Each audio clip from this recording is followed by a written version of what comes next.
सभी की दिव्य भावना ने तुरंत पीछा किया और उन्होंने तुरंत हवा में इस नन्ही परी को देखा। उनकी आंखें आश्चर्य से चमक उठी। कुनपेंग, यह वास्तव में कुनपेंग है। यद्यपि उपस्थित सभी लोग युवा पीढ़ी के थे, उनमें से कितने एकांत में पूरी तरह से साधना करके इस स्तर तक साधना कर सकते थे। उनमें से हर एक ज्ञानी था और उसकी याददाश्त तेज थी। भले ही उन्होंने कुनपेंग का असली रूप नहीं देखा था, लेकिन उन सभी ने उसकी तस्वीरें देखी थी। इसलिए उनके पास इसका प्रभाव बहुत गहरा था। इसलिए लगभग तुरंत ही वे इस कुनपेंग के निष्कर्ष पर पहुंचे। हालांकि हर कोई तुरंत और भी हैरान हो गया। यह कुनपेंग कैसे हो सकता है? प्राचीन काल में भी कुनपेंग बहुत दुर्लभ थे। आमतौर पर दुनिया में उनमें से एक या दो ही होते थे। इस समय वे वास्तव में यहाँ कुनपेंग को देख सकते थे। विशेष रूप से यह एक युवा कुनपेंग था, एक युवा कुनपेंग जो अभी बड़ा नहीं हुआ था। इसने कई लोगों को पूरी तरह से भ्रमित कर दिया, विशेषकर ये परिवार। वे मानव गुप्त दायरे से बहुत परिचित थे। यद्यपि मानव गुप्त दायरे में कई ग्रह थे और अंतरिक्ष में कई प्राचीन भयंकर जानवर मौजूद थे, लेकिन कुनपेंग जैसे भयंकर जानवर का होना असंभव था। भयंकर जानवर का यह स्तर ये परिवार के मुखिया को भी डरा सकता है। अगर ऐसा कुनपेंग सामने आता तो पूरा ये परिवार हिल जाता। बहुत से लोग थोड़े हैरान थे। जानकारी के अनुसार जो उन्होंने पहले पढ़ी थी, कुनपेंग का जन्म दिव्य क्षेत्र साधना के साथ हुआ था। यह युवा कुनपेंग केवल मुट्ठी के आकार का था, लेकिन इसकी साधना केवल ट्रांसेंडेंट रियलम 5वें स्तर पर थी। माना जाता है कि सामान्य प्राणियों की तुलना में जन्म के समय पारलौकिक लोग 5वें स्तर की साधना पहले से ही अत्याचारी और स्वर्ग को चुनौती देने वाली थी। हालांकि यह कुनपेंग था एक आदिम भयंकर जानवर। यह स्वाभाविक रूप से साधारण भयंकर जानवरों के लिए अतुलनीय था। बूढ़े कुनपेंग के बूढ़े हो जाने के बाद और उनके पास केवल एक अंडा बचा था, फिर भी वह जीव यंग दानव राजा जैसे दुनिया के शीर्ष विशेषज्ञ को हरा सकते थे। कहने की जरूरत नहीं है कि कुनपेंग अत्याचारी थे। क्या चल रहा है? भाई फैंग ने ये कून को देखा और पूछा। ये कून भी अकथनीय रूप से चौंक गए थे। उन्हें इस बात का कोई अंदाजा नहीं था कि मानव चरित्र गुप्त दायरे में एक कुनपेंग क्यों दिखाई देगा। जिस तरह से भाई फैंग ने ये कून को देखा वह नकली नहीं लग रहा था। इसके बारे में सोचते हुए अगर यह परिवार का कुनपेंग होता तो वह इसे इस समय क्यों देखता? इसे तब तक छिपाया गया होगा जब तक कि यह पूरी तरह से विकसित नहीं हो गया था और पूरी दुनिया के लिए खतरा हो सकता था। एक वयस्क कुनपेंग एक ऐसा अस्तित्व था जो स्वर्ग के दायरे को पार कर गया था। केवल कुनपेंग अकेले ही सभी की कल्पनाओं को पार कर गया। मुझे परवाह नहीं है कि इसका आपके ये क्लैन से क्या लेना देना है। हालांकि रॉक क्लान और ये क्लान काफी निकटता से संबंधित हैं। वे दोनों पक्षियों के रक्त रेखा से संबंधित हैं। स्वाभाविक रूप से मैं वंशजों को नहीं देख सकता। रॉक कबीले बाहर घूमते हैं। बोलते ही भाई फैंग की आंखों में चमक आ गई। ये शिवेन की तलाश का मामला अस्थायी रूप से उसके दिमाग में वापस आ गया था। पहले इस कुनपेंग को पकड़ना ज्यादा जरूरी था। ये कून ने लगभग शाप दिया। वह मूल रूप से कुनपेंग पर कब्जा करना चाहता था और इसे अपने लिए रखना चाहता था। कौन जानता था कि जिस क्षण भाई फैंग अपना मुंह खोलेंगे वह कुनपेंग को दूर ले जाना चाहेंगे। FCK कुनपेंग भी पक्षियों के रक्त रेखा से संबंधित है। राक्षस कुनपेंग गहरे समुद्र में एक भयंकर जानवर अधिपति है। पक्षी में तब्दील होने के बाद ही यह पेंग बनता है। आप यह क्यों नहीं कहते कि यह समुद्र में जानवरों के खून से संबंधित है? आप बेशर्म हो सकते हैं, लेकिन इतने बेशर्म मत बनिए। मूल रूप से यह कुनपेंग ये कबीले के नंबर 1 गुप्त दायरे में ये कबीले से संबंधित होना चाहिए। यदि इस समय उसने कहा कि वह बिशिनसू को चाहता है तो क्षमा करें। ये कबीले के क्षेत्र में बकवास बोलने की बारी बिशिनसू की नहीं थी। हालांकि इस व्यक्ति को यह भाई फैंग ही होना था। उनकी पहचान चौंकाने वाली थी। यहाँ तक ये कून भी अपनी पहचान से बहुत डरते थे। यहाँ तक वह ऐसे व्यक्ति को नाराज नहीं करना चाहते थे। हालांकि कुनपेंग का प्रलोभन कहने की जरूरत नहीं थी। यदि वह एक कुनपेंग को छोड़ देता है तो उसे जीवन भर इसका पछतावा रहेगा, भले ही वह नहीं जानता कि यह कुनपेंग कैसे आया। भाई फैंग अभी भी हिचकिचा रहे थे। भाई फैंग ने पहले ही अपनी चाल चल दी थी। उसने शून्य से एक विशाल हाथ पकड़ लिया। यह बेहद तेज था। शून्य में बाद की छवियों की एक श्रृंखला बनाई गई और यह सीधे युवा कुनपेंग की ओर बढ़ी। जिस तरह भाई फैंग युवा कुनपेंग को पकड़ने वाले थे, युवा कुनपेंग को खतरे का आभास हो गया था। एक पल में इसने अपनी उड़ने की गति बढ़ा दी और भाई फैंग के विशाल हाथ से बच गया। दोनों पक्षों के बीच मारपीट का आदान प्रदान इतना तेज था कि वह बालों की चौड़ाई जितना तेज था। सभी ने अंत में प्रतिक्रिया व्यक्त की और मदद नहीं कर सके, लेकिन चिल्लाए। यह कुनपेंग वास्तव में एक प्रसिद्ध प्राचीन क्रूर प्राणी था। किंवदंतियों में कुनपेंग 90,000 मील तक उड़ सकता था। हालांकि यह युवा कुनपेंग इस स्तर तक नहीं पहुंच सका। अपनी उत्कृष्ट लोक साधना के साथ वह एक स्वर्ग क्षेत्र विशेषज्ञ की खोज से बचने में सक्षम था। यह उनकी भयानक प्रतिभा दिखाने के लिए काफी था। पवन नियमों की समझ के संदर्भ में वह स्वर्ग के अंत क्षेत्र के कई विशेषज्ञों से कहीं अधिक मजबूत था। वे वंशानुक्रम के साथ पैदा हुए थे। कुनपेंग की पवन कानूनों की समझ की पीढ़ियों को पारित किया गया था, जिससे उन्हें ऐसी प्रतिभाएं प्राप्त करने की अनुमति मिली जिसकी सामान्य लोग कल्पना भी नहीं कर सकते थे। यदि यह कुनपेंग स्वर्ग के अंत क्षेत्र में पैदा हुआ था, तो एक स्वर्ग अंत क्षेत्र विशेषज्ञ भी इसका एक बाल भी नहीं पकड़ पाएगा। यह थोड़ा दिलचस्प है।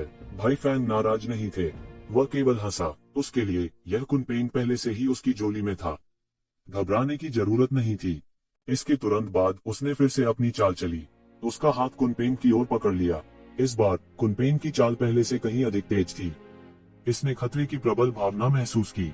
हेवन एंड रियलम विशेषज्ञ के दबाव ने ऐसा महसूस कराया कि उसका दम घुट रहा था। यदि यह एक प्राकृतिक संस्करण नहीं था, तो एक सामान्य पारलौकिक क्षेत्र का प्राणी स्वर्ग के अंत क्षेत्र के अधिपति के सामने अपना सिर उठाने में भी सक्षम नहीं होगा। वह केवल जमीन पर घुटने टेककर अपनी मृत्यु को स्वीकार कर सकता था। यह निम्न स्तर के प्राणी के विरुद्ध एक उच्च स्तर के प्राणी का पूर्ण दमन था। बूम!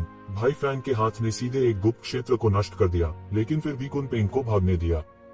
ये कून की अभिव्यक्ति तुरंत बदल गई। यह भाई फैंग वास्तव में बेईमान था, हालांकि वह इसे नजरअंदाज नहीं कर सके। यह ये परिवार के भीतर था। सौभाग्य से ली अमीन के अंदर कोई नहीं था। अगर कोई अंदर होता तो क्या वह मरा नहीं होता? भाई फैंग, दया करो, उसने जल्दी से कहा। बकवास करना बंद करो, मुझे ब्लॉक मत करो, नहीं तो मैं तुम्हें भी मार दूंगा। ये कून पर नजर डालते ही भाई फैंग ने ठंडेपन से कहा। उसने ये कून को अपनी आंखों में बिल्कुल नहीं डाला। इस समय उनकी आंखों में केवल युवा कुनपेंग था। यहाँ तक अपनी पहचान के साथ भी वह कुनपेंग के खिलाफ पागल हो जाएगा। कुनपेंग के अस्तित्व को नजरअंदाज करना उनके लिए असंभव था। उनकी पृष्ठभूमि वास्तव में महान थी, लेकिन कुनपेंग की तुलना में 10 प्राचीन क्रूर जानवरों में से एक वह तुलना में फीके थे। स्विश! उसका हाथ फिर से पकड़ लिया और एक और गुप्त क्षेत्र मौके पर ही नष्ट हो गया। भाई फैंग, यदि आप वास्तव में जिद्दी होना चाहते हैं तो मुझे असभ्य होने का दोष न दें। हालांकि हमारे ये परिवार के लोग आपके जितने महान नहीं हैं, लेकिन हम आपको आपकी इच्छानुसार मारने की अनुमति नहीं देंगे। ये कून ने ठंडेपन से कहा। यह सही है। क्या आप हमारे ये परिवार में नरसंहार शुरू करना चाहते हैं? अगर ऐसा है तो हमारा ये परिवार आपका स्वागत नहीं करता है। मैं तुम्हारी दया से बहुत कुछ पा चुका हूँ। क्या तुम अभी भी सोचते हो कि यह बहुत दूर का अतीत है? क्या तुम अब भी एक अत्याचारी की तरह काम करना चाहते हो? ये कून की घोषणा के बाद ये कबीले के कई युवा विशेषज्ञों ने भी ये कून के समर्थन में आवाज उठाई। उनके पास यह भाई फैंग काफी था। यदि यह इस तथ्य के लिए नहीं था कि वे उसके लिए एक मैच नहीं थे, और यदि यह इस तथ्य के लिए नहीं था कि उसकी स्थिति आश्चर्यजनक थी, तो वे अब तक उसे बर्दाश्त नहीं करते। तुम्हारी हिम्मत कैसे हुई? क्या तुम्हारा ये परिवार विद्रोह करना चाहता है? बेशन जू जल्दी से चिल्लाया। मुझे नहीं लगता कि आपके मानव कबीले में इस मामले में कोई ईमानदारी है। यह हमारी मदद के लायक नहीं है। बीशनसू, कला बोने की कोशिश मत करो। अगर आज का मामला विफल हो जाता है तो हमारे ये परिवार को छोड़ने के बारे में मत सोचो। ये कून ने अपने दांत पीस लिए और बीशानजू को देखा। उसकी आंखें लाल थी और ऐसा लग रहा था कि वह पागल हो गया है। बीशनजू अचानक रुक गया। तभी उसे याद आया कि यह परिवार का इलाका था। अगर ये लोग सच में पागल हो गए होते तो इन्हें कोई नहीं रोक पाता। ठीक है, मैं अब इन गुप्त स्थानों पर आक्रमण नहीं करूंगा, लेकिन मुझे मत रोको, अन्यथा मैं विनम्र नहीं रहूंगा। भाई फैंग ने तुरंत प्रतिक्रिया व्यक्त की और कहा। वह ये कून से नहीं डरता था, लेकिन उसे डर था कि ये कून उसे रोक देगा और समय बर्बाद करेगा, जिससे वह इस हार गया ग्रेट रॉक। जैसा कि ये परिवार ने उसे अपमानित करने का साहस किया, वह भविष्य में किसी भी समय को तय कर सकता था। सबसे महत्वपूर्ण बात यह थी कि पहले ग्रेट रॉक को पकड़ना था। इससे पहले थोड़ा समझौता करना ठीक था। यह कहने के बाद वह पहले ही चले गए थे। युवा ग्रेट रॉक की दिशा में पीछा करते हुए उनका फिगर सीधे उड़ गया। इस युवा ग्रेट रॉक के लिए वह इसे पाने के लिए दृढ़ थे। और जब ये कून ने उस दिशा को देखा जिसमें वह और युवा ग्रेट रॉक ने उड़ान भरी थी, तो उसका चेहरा अचानक बदल गया, क्योंकि वह उस दिशा से बहुत परिचित था। यह मानव क्रमांक एक गुप्त क्षेत्र की दिशा थी। अतीत में वह भी इस गुप्त क्षेत्र के आकाओं में से एक था। अब वह मास्टर कोई और नहीं बल्कि ये ज़िवेन थे। यद्यपि ये ज़िवेन ने दिव्य क्षेत्र में प्रवेश किया था, फिर भी वह मानव नंबर एक गुप्त क्षेत्र से बाहर नहीं निकला। यह कुछ हद तक नियमों के विरुद्ध था, लेकिन यह कोई बड़ी बात नहीं थी, क्योंकि ऐसा कोई स्पष्ट नियम नहीं था जो उन्हें छोड़ने के लिए मजबूर करता हो। आमतौर पर वे खुद ही जाना पसंद करते थे। इसके अलावा एक बार ये ज़िवेन ह्यूमन नंबर पर वापस आ गई एक गुप्त क्षेत्र, वह अक्सर एकांत में खेती करता था और किसी और चीज की परवाह नहीं करता था। धीरे धीरे सभी ने इस तथ्य को स्वीकार कर लिया कि ये ज़िवेन मानव नंबर एक गुप्त दायरे में थी। वैसे भी यह उनका अपना व्यवसाय था। यदि वह स्वर्ग नाम एक गुप्त क्षेत्र बेहतर परिस्थितियों के साथ, तब वह कुछ नहीं कर सकता था। मूल रूप से ये भाई फैंग एक शिवेन की तलाश कर रहे थे। अब जिस दिशा में वे पीछा कर रहे थे, वह दिशा वही थी जहां ये शिवेन थी। कई बार अपना चेहरा बदलने के बाद उसने अपने दांत पीस लिए और सीधे उनका पीछा किया। केवल ये कूंग ही नहीं, बल्कि ये परिवार के अन्य उस्तादों ने भी उस दिशा को देखा जिसमें वे पीछा कर रहे थे। उन्होंने भी प्रतिक्रिया दी और उनका पीछा किया। यहाँ तक बीशनजू और उसके पीछे के विशेषज्ञों ने भी उसका अनुसरण किया। उन्होंने शुरुआत में यहाँ भाई फैंग का अनुसरण किया था, इसलिए इस समय उनके लिए उनका अनुसरण करना स्वाभाविक ही था।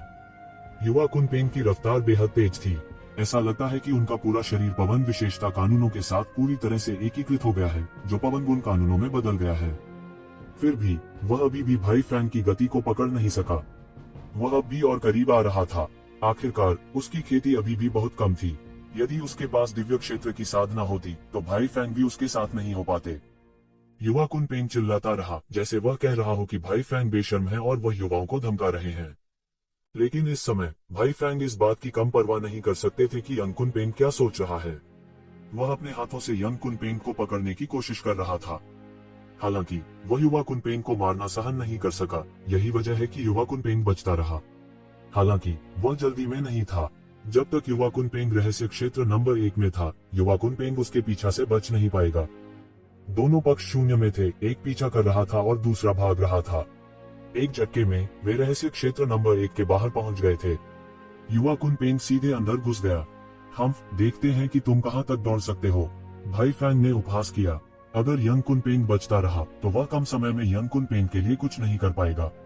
लेकिन यंग कुनपेंग रहस्य के दायरे में भाग निकला था। ऐसा लग रहा था जैसे वह किसी कोने में फंस गया हो। बचना इतना आसान नहीं था। वह एक चाल चलने वाला था, लेकिन ये कूंग ने पहले ही पकड़ लिया और चिल्लाया, भाई फैंग कृपया दया करें, आप इस रहस्य क्षेत्र को नहीं छू सकते। क्यों? भाई फैंग ने आंखें मूंद कर कहा। क्योंकि युवा कुनपेंग रहस्य के दायरे में भाग गया था। वह कोई कदम उठाने की जल्दी में नहीं था। क्योंकि यह रहस्य क्षेत्र विशेष है। मुझे उम्मीद है कि भाई फैंग दया दिखाएंगे। ये कून बहुत देर तक हकलाता रहा। वह यह नहीं कह सकता था कि जिस ये शिवेन को तुम ढूंढ रहे थे वह अंदर थी। इस समय के दौरान हर कोई एक शिवेन की महिमा के बारे में भूल गया था, लेकिन उसे अभी भी यह याद था। वह एक शिवेन की खबरों पर भी ध्यान दे रहा था। हालांकि 10 साल से एक शिवेन की कोई खबर नहीं थी। वह जानता था कि एक शिवेन को अभी भी अंदर होना चाहिए। अगर भाई फैंग ने कार्रवाई की, तो उन्हें डर था कि इसका असर अंदर एक शिवेन पर भी पड़ेगा। वह स्वाभाविक रूप से एक शिवेन के बारे में अच्छी धारणा नहीं बना पाया।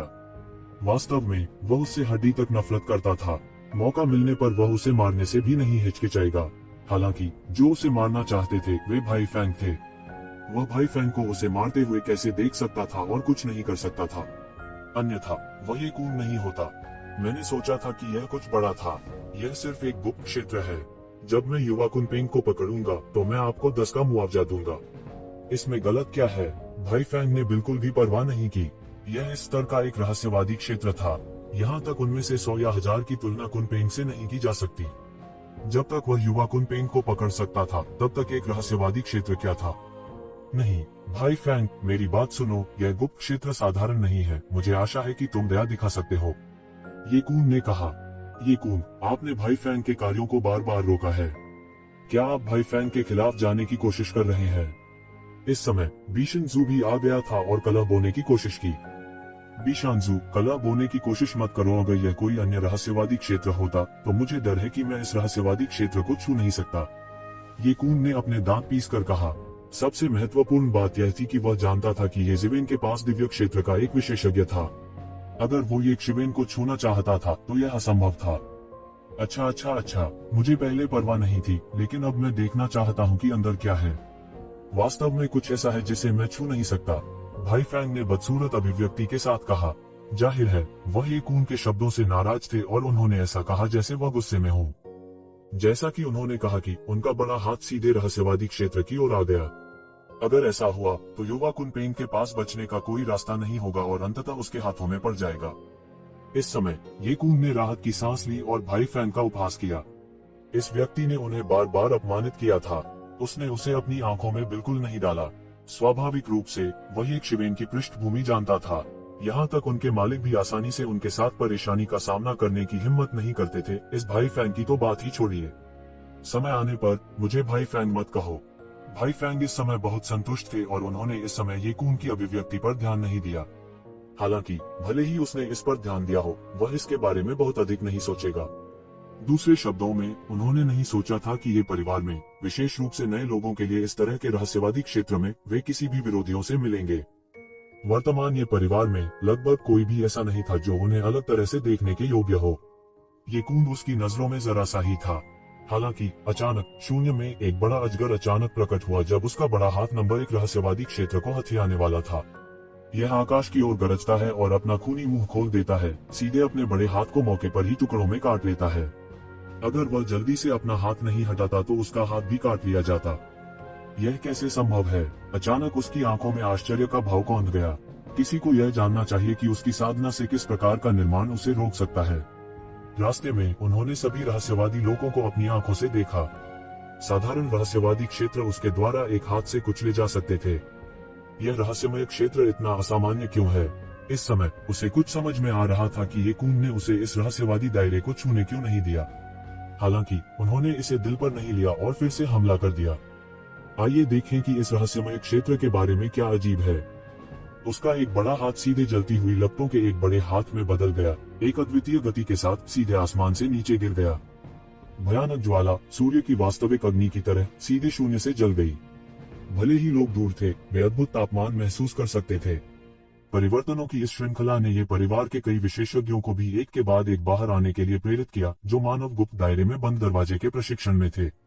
पृथ्वी पर वह भयानक दबाव क्या था जो लोगों को निराश करता प्रतीत होता था? क्या ऐसा हो सकता है कि कोई आक्रमण हुआ हो? वे एक के बाद एक छलांग लगाकर बाहर निकले। जब वे बाहर निकले तो ऐसा हैरान कर देने वाला मंजर देखा। एक विशाल हाथ जो ऐसा दिखता था कि शून्य में संघनित दुनिया को नष्ट कर सकता है। फिर यह भयंकर रूप से जल गया और नीचे पटक दिया। यहाँ तक आसमान भी हल्का सा हिल रहा था। भले ही वे दूर थे, वे घातक गर्मी और भयानक शक्ति को महसूस कर सकते थे। इसने पूरे मानव गुप्त दायरे को हिलाकर रख दिया। लगभग तुरंत ही उनके चेहरे पीले पड़ गए। इस प्रकार की भयानक शक्ति उनकी दृष्टि में देवताओं के क्रोध से भिन्न नहीं थी। ये परिवार में जिनके पास इस तरह की खेती थी, वे निस्संदेह प्रमुख ताकतों के नेता थे, लेकिन ये परिवार के नेता इस तरह से ये परिवार में बिल्कुल नहीं लड़ेंगे। ऐसा नहीं था कि उन्होंने दिव्य क्षेत्र के विशेषज्ञों को कभी नहीं देखा था, लेकिन दिव्य क्षेत्र के विशेषज्ञों की तुलना में दिव्य क्षेत्र के विशेषज्ञ भी कमतर थे। दोनों पक्ष सत्ता के बिल्कुल अलग स्तर पर लग रहे थे। वह दिशा मानव संख्या एक गुप्त क्षेत्र है। किसी ने अचानक प्रतिक्रिया व्यक्त की। आकाश में आग के बड़े हाथ को देखकर भयंकर रूप से धराशायी हो गया। मानव संख्या एक गुप्त क्षेत्र, क्या ये जीवन बंद दरवाजे के प्रशिक्षण में नहीं है? वहाँ लड़ाई क्यों हो रही है? यह खत्म हो गया है, यह खत्म हो गया है। यह मानव चरित्र नंबर 1 रहस्य क्षेत्र अधिक समय तक टिकने में सक्षम नहीं होगा। जिस व्यक्ति ने यह कदम उठाया है वह शायद पहले ही आकाशीय क्षेत्र में कदम रख चुका है। दिव्य क्षेत्र के जिन विशेषज्ञों को मैंने अतीत में देखा है वे इस भयानक शक्ति की तुलना में कुछ भी नहीं है। बहुत से लोग अचानक दंग रह गए, भयभीत हो गए और केवल आग के बड़े हाथ को सीधे नीचे गिरते हुए देख सकते थे। गर्जन, एक और गगनभेदी गर्जना हुई जब शून्य में एक विशाल अजगर प्रकट हुआ। इसके तुरंत बाद एक अजगर का पंजा शून्य में विशाल ज्वलनशील हाथ पर चढ़ गया। यह प्रामाणिक ड्रैगन पंजा हाथ था। तुम मौत को दावत दे रहे हो, भाई फ्रैंक ने उपहास किया और आग का बड़ा हाथ सीधे नीचे गिर गया, अंतरिक्ष को ढहते हुए सीधे विशाल अजगर के शरीर पर उतर गया। गर्जन, विशाल अजगर दहाड़ता रहा और उसके शरीर में सीधे प्रवेश किया गया, लेकिन वह पीछे मुड़ा और बड़े आग वाले हाथ को काट लिया। यह स्वयं आध्यात्मिक ऊर्जा के संघनन से बना था। सामान्य प्राणियों के लिए इस तरह की चोट उन्हें पूरी तरह से नष्ट करने के लिए पर्याप्त थी, लेकिन इस विशाल अजगर के लिए यह कुछ भी नहीं था। इसका शरीर जो भेदा गया था लगातार आध्यात्मिक ऊर्जा द्वारा भरता जा रहा था।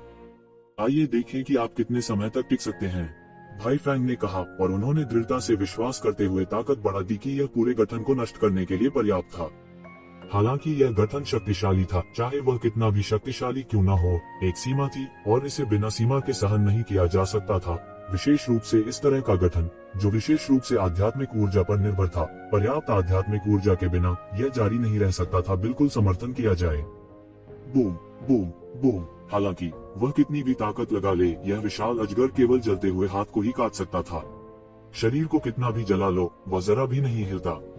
यह ऐसा था मानो यह एक शक्तिशाली सन्नी गठन की प्रतीकात्मक शक्ति द्वारा कैद कर लिया गया हो। यह बिल्कुल भी आगे नहीं बढ़ सका। इस समय गठन में 4 समान विशाल ड्रैगन सीधे गर्जना करते हुए बाहर निकले और सीधे भाई फैंग की ओर शून्य में पहुंचे। अन्य 4 ड्रैगन पिछले वाले से बिल्कुल भी कमतर नहीं थे। उनमें से हर एक भयानक रूप से शक्तिशाली था और सबसे भयानक बात यह थी कि वे मृत्यु से बिल्कुल भी नहीं डरते थे, न ही उन्हें मृत्यु की बिल्कुल भी कल्पना थी। ये विशाल ड्रैगन बेहद शक्तिशाली थे और एक पल में वे भाई फैंग की तरफ दौड़ पड़े। उनमें से एक सबसे तेज था और उसने भाई फैंग की ओर काटते हुए अपना खूनी मुंह खोल दिया। धत्तेरी की! भाई फैंग अचानक थोड़ा क्रोधित हो गए और सीधे अपनी हथेली पर प्रहार किया। जलती हुई हथेली की तकनीक सीधे विशाल अजगर के सिर को हवा में उड़ा दिया। हालांकि स्थिति में कोई सुधार नहीं हुआ और अन्य 3 विशाल ड्रैगन ने हमला करने का अवसर लिया। इस समय जब सभी ने इस दृश्य को देखा तो वे समझ गए कि यह मैन नंबर 1 सीक्रेट ग्राउंड शायद उतना सरल नहीं था जितना लगता था। विशेष रूप से बेशन जू और बेशन जू के साथ आए विशेषज्ञ। उन्होंने ये कबीले के सदस्यों को देखा और देखा कि उन सभी के चेहरों पर समझ के भाव थे। इस समय वे अंततः समझ गए कि ये कून क्यों नहीं चाहते कि भाई फैंग कोई कदम उठाएं। भले ही यह मानव चरित्र नंबर 1 गुप्त क्षेत्र मानव चरित्र गुप्त दायरे के भीतर था, फिर भी यह अविश्वसनीय था। दिव्य प्राणी क्षेत्र विशेषज्ञ कितना मजबूत और भयानक था, खासकर ये भाई फैंग जिनकी ताकत और भी अत्याचारी थी, लेकिन यह सोचने के लिए कि वह एक गठन से फंस जाएगा। वास्तव में किस प्रकार की रचना उसके जैसे दिव्य प्राणी क्षेत्र विशेषज्ञ को फंसा सकती है। वे सोच भी नहीं सकते थे कि अगर वे ये कून के स्थान पर होते तो स्थिति कैसी होती। वे यह नहीं जानते थे कि ये कबीले में हर कोई इस समय हैरान था। इसके विपरीत वे मौत से डर गए थे, खासकर वे जो सोचते थे कि एक शिवेन ने मना कर दिया है। इस समय वे और भी हैरान थे। वे नहीं जानते थे कि येज़िवेन ने मना किया था या नहीं, लेकिन वे देख सकते थे कि येज़िवेन अब भी पहले की तरह ही थी और इस बनावट को देखकर आसानी से अपमानित नहीं किया जा सकता था। खासकर ये कून, वह जानता था कि येज़िवेन के पास एक दिव्य क्षेत्र विशेषज्ञ था, लेकिन उस दिव्य क्षेत्र विशेषज्ञ ने अभी तक हमला भी नहीं किया था। येज़िवेन के गठन के साथ ही वह वास्तव में भाई फैंग को रोक सकता था। कहने की जरूरत नहीं है, वह चौंक गया था। वे नहीं जानते थे कि येज़िवेन इस समय स्वयं को बचाने के लिए जैन पद्धति का उपयोग कर रही थी। यह 5 QE इंपीरियल फॉर्मेशन था जिसे उन्होंने 5 एलिमेंट सुप्रीम के व्यक्तिगत पत्र से सीखा था। आमतौर पर येज़िवेन 5 QE इंपीरियल फॉर्मेशन का उपयोग करके अभ्यास करती थी, लेकिन महत्वपूर्ण क्षण में यह 5 QE इंपीरियल फॉर्मेशन भी अद्वितीय शक्ति प्रदर्शित कर सकती थी और दुश्मन को रोक सकती थी। सबसे महत्वपूर्ण बात यह थी कि इन 5 बड़े ड्रैगन के पीछे 5 मौलिक ड्रैगन वेन्स थे जिन्हें येज़िवेन ने 5 QE इंपीरियल फॉर्मेशन बनाने के लिए पीछे छोड़ दिया था। ड्रैगन वेन्स की शक्ति इतनी महान थी कि एक दिव्य क्षेत्र विशेषज्ञ के लिए भी पूरी तरह से विकसित ड्रैगन वेन को वश में करना आसान नहीं होगा। इसके अलावा यह गठन की शक्ति से गठित 5 ड्रैगन वेन्स थे, इसलिए इसकी शक्ति काफी प्रभावशाली थी। भाई फैंग को यह महसूस करने में देर नहीं लगी कि 5 QE इंपीरियल फॉर्मेशन कितना असाधारण था। हर बार जब वह एक अजगर के सिर को अलग कर देता था तो वह जल्दी ही दूसरे ड्रैगन से उलझ जाता था। जिस ड्रैगन को नष्ट कर दिया गया था वह जल्दी ही खुद को सुधार लेगा। वह भी अचंभित रह गया। इतने बड़े निर्माण के लिए स्वाभाविक रूप से खपत का उल्लेख करने की कोई आवश्यकता नहीं थी। हर बार जब ड्रैगन का सिर संघनित होता तो वह बड़ी मात्रा में स्पिरिट QE का उपभोग करता। यह अभी भी न्याय करना आसान था कि यह दर्दनाक था। उन्होंने मूल रूप से सोचा था कि दूसरी पार्टी लंबे समय तक टिक नहीं पाएगी और यह कि पूरा गठन पूरी तरह से टूट जाएगा क्योंकि इसका समर्थन करने के लिए कोई ऊर्जा नहीं थी। कौन जानता था कि वह पहले ही 10 से अधिक बार ड्रैगन के सिर को नष्ट कर चुका है, लेकिन वह अभी भी इन शापित ड्रैगन से मुक्त नहीं हो सका। हालांकि ड्रैगन ने गिरने का कोई संकेत नहीं दिखाया क्योंकि वे उसे परेशान करते रहे। यदि उसे पता होता कि इन बड़े बड़े ड्रैगन के पीछे ड्रैगन वेन्स के अवतार हैं, तो वह ऐसा व्यर्थ काम न करता। यदि वह ड्रैगन वेन्स को समाप्त करना चाहता है तो यह असंभव होगा, भले ही वह खुद को मौत के घाट उतार दे। हालांकि उसकी साधना अत्यंत शक्तिशाली थी और स्वयं को बचाने के लिए उसके शरीर में एक रहस्यमयी ज्वाला थी, फिर भी उसके पास इन बड़े ड्रैगनों के जाल से मुक्त होने का कोई रास्ता नहीं था। स्थिति तुरंत उलझाव और गतिरोध की स्थिति में आ गई। इस समय छोटे कुनपेंग ने फॉर्मेशन से अपना सिर बाहर निकाला। बड़े ड्रैगन से घिरे भाई फैंग को देखते हुए वह अपना चेहरा बनाने और अपने बट को हिलाने से खुद को रोक नहीं सका। यह शरारती बच्चे की तरह भाई फैंग पर हंसा और एक खुश मुस्कान प्रकट की। हालांकि यह मानव रूप में नहीं था, हर कोई इस छोटे कुनपेंग की खुशी को स्पष्ट रूप से महसूस कर सकता था। वे भौहें चढ़ाए बिना नहीं रह सके। ये कून, क्या यह कुनपेंग आपके ये परिवार से संबंधित है? बीशन जू ने पूछा। अगर उसे शुरुआत में विश्वास नहीं होता तो वह नन्हे कुनपेंग को मानव नंबर 1 गुप्त दायरे में प्रवेश करते और बाहर निकलते देखकर केवल अनुमान लगा सकता था। हालांकि भाई फैंग पर हमला किया गया था। ये कून ने अपनी आंखें उस पर घुमाई और उसे बिल्कुल भी जवाब देने का इरादा नहीं किया। हालांकि वह बहुत हैरान भी था। वह नहीं जानता था कि क्या यह परिवार से संबंधित था, लेकिन यह संभवतः येज़ेबेल से संबंधित था। येज़ेबेल हमेशा से एक रहस्यमयी व्यक्ति रही है। पिछले 10 सालों में उन्होंने क्या किया यह कोई नहीं जानता। वास्तव में पिछले 10 वर्षों में ये कियान को छोड़कर जिन्होंने मानव संख्या में प्रवेश किया एक गुप्त क्षेत्र, मानव नंबर एक गुप्त दायरे में किसी और ने प्रवेश नहीं किया था। कोई नहीं जानता था कि उसका राज्य कैसा था और उसने कितनी प्रगति की थी। इस समय भले ही थोड़ा कुनपेंग अचानक प्रकट हो जाए, उसे आश्चर्य नहीं होगा। यह छोटा कुनपेंग कहीं और नहीं बल्कि ह्यूमन नंबर पर चला गया एक गुप्त क्षेत्र। इसके अलावा मानव नंबर एक गुप्त दायरे के भयानक गठन ने उस पर हमला नहीं किया। यह देखा जा सकता था कि इसका एक शिवेन के साथ कुछ लेना देना था। यह सोचकर वह थोड़ा कड़वा महसूस किए बिना नहीं रह सका। ये शिवेन को सारी अच्छी चीजें क्यों मिली? यह कोई साधारण आध्यात्मिक पालतू जानवर नहीं था। यह कुनपेंग था जो 10 प्राचीन भयंकर जानवरों में से एक था। हालांकि वह नहीं जानता था कि कुनपेंग अंडे की चोरी के कारण पूरे दानव क्षेत्र को उल्टा कर दिया गया था, और यह कि कई सेलेस्टियल बीइंग रियल राक्षसों ने दानव क्षेत्र में बीस्ट किंग के साथ लड़ाई की थी। वह कल्पना कर सकता था कि यह कितना मुश्किल है रहा होगा। धत्तेरी की, उन सभी को नष्ट कर दो। इस समय भाई फैंग के शरीर से अंतहीन लपटें तुरंत निकली। यह सीधे मौके पर फैल गई, जिससे सैकड़ों मील के दायरे में आग का समुद्र बन गया। आग के इस समुद्र में कई विशालकाय लगातार गर्जना के बीच ड्रैगन भी जलकर राख हो गए। यह है नानमिंग मिथिकल फायर। यह इतना शक्तिशाली है, ऐसा कहा जाता है कि नानमिंग मिथिकल फायर दुनिया की सबसे शक्तिशाली आग में से एक है। केवल प्रसिद्ध ट्रू सन फायर और कुछ अन्य रहस्यमय आग की तुलना इससे की जा सकती है। बेशन जू सदमे में कहने के अलावा और कुछ नहीं कर सका। इस तरह की विचलित ज्वाला से छुआ जाने से बचने के लिए हर कोई एक के बाद एक पीछे हट गया। वह अंत होगा। इतना शक्तिशाली अजगर भी वास्तव में पूरी तरह से जलकर राख हो गया था। इस समय भाई फैंग जो शून्य में थे, उनके शरीर की सतह से अंतहीन लपटें जुड़ी हुई थीं। वह एक ज्वलनशील प्राणी की तरह था और सैकड़ों मील के दायरे का क्षेत्र आग की लपटों से भर गया था। यह उनका डोमेन स्पेस था। इन विशालकाय ड्रैगन ने उसे वास्तव में नाराज कर दिया था, इसलिए उसने सीधे अपने फ्लेम डोमेन को जारी किया, जो कि एक शक्तिशाली और अविनाशी लौ थी। विशालकाय ड्रैगन तुरंत जलकर राख हो गए। उनकी भयानक गति ने सीधे तौर पर पूरे मानव गुप्त दायरे को दबा दिया। यहाँ तक पृथ्वी गुप्त दायरे में दिव्य अस्तित्व क्षेत्र के कई विशेषज्ञ चिंतित थे। दबाव अभी भी शून्य में फैल रहा था। यहाँ तक स्वर्ग में भी टैलेंट नाम एक गुप्त क्षेत्र, कुछ पुरानी प्राचीन वस्तुएं जो पूरे वर्ष बंद कमरे में प्रशिक्षण में रही थी, इस भयानक गति से जाग उठी। उनमें सेलेस्टियल बीइंग रियल्म के विशेषज्ञ भी थे। इस दौरान सभी घबरा गए। उन सब ने अपनी मूल आत्माओं को यह देखने के लिए छोड़ा कि क्या हो रहा है। कई लोग लड़ने के लिए भी तैयार थे। इतने शक्तिशाली विशेषज्ञ की शक्ति ये परिवार के किसी विशेषज्ञ से संबंधित नहीं थी जिससे वे परिचित थे। क्या ऐसा हो सकता है कि कोई आक्रमण हुआ हो? बहुत से लोग चौंक गए, खासकर जब उन्होंने भाई फैंग को देखा, जो शून्य में एक ज्वाला प्राणी की तरह थे। भयानक आभा जो कि दिव्य प्राणी क्षेत्र से संबंधित थी, ने सब कुछ ढक लिया। यहाँ तक सेलेस्टियल बीइंग रियल्म के पुराने प्राचीन वस्तुओं ने भी इसे देखा। यदि यह इस तथ्य के लिए नहीं था कि एक कून उसके ठीक बगल में था और उसने कोई चाल नहीं चली, तो वे व्यक्तिगत रूप से दुश्मन को खदेड़ने के लिए कार्रवाई करते। आमतौर पर अगर कोई दुश्मन इस जगह पर आक्रमण कर सकता है, तो इसका मतलब था कि ये परिवार पूरी तरह से नष्ट हो गया था। स्थिति बेहद तनावपूर्ण थी। हे भाई फैंग उपहास किए बिना नहीं रह सके। तुमने मुझे पूरी तरह से नाराज कर दिया है, मुझे पूरी तरह से नाराज कर दिया है। वह मदद नहीं कर सकता था, लेकिन एक जंगली जानवर की तरह धीमी आवाज में दहाड़ता था। मैं देखना चाहता हूँ कि तुम किस तरह की चीज हो। तुम्हारी हिम्मत कैसे हुई मुझे आगे बढ़ने से रोकने की? उसने उपहास किया और एक कदम आगे बढ़ाया। एक पल में वह पहले से ही मानव गुप्त दायरे नंबर 1 के बाहर था। उनका फ्लेम डोमेन तुरंत 5Q इंपीरियल फॉर्मेशन में दुर्घटनाग्रस्त हो गया। बूम! धरती को चकनाचूर कर देने वाली टक्कर सुनाई दी। असीम आध्यात्मिक क्यूई और लपटें हिंसक रूप से टकराईं। यह बेहद चौंकाने वाला था। उसका फ्लेम डोमेन एक तेज तलवार की तरह था, जो 5Q इंपीरियल फॉर्मेशन में छेद कर रहा था और लगभग इसके माध्यम से छेद कर रहा था। छोटा कुनपेंग, जो भाई फैंग का मुंह बना रहा था और हंस रहा था, तुरंत चौंक गया।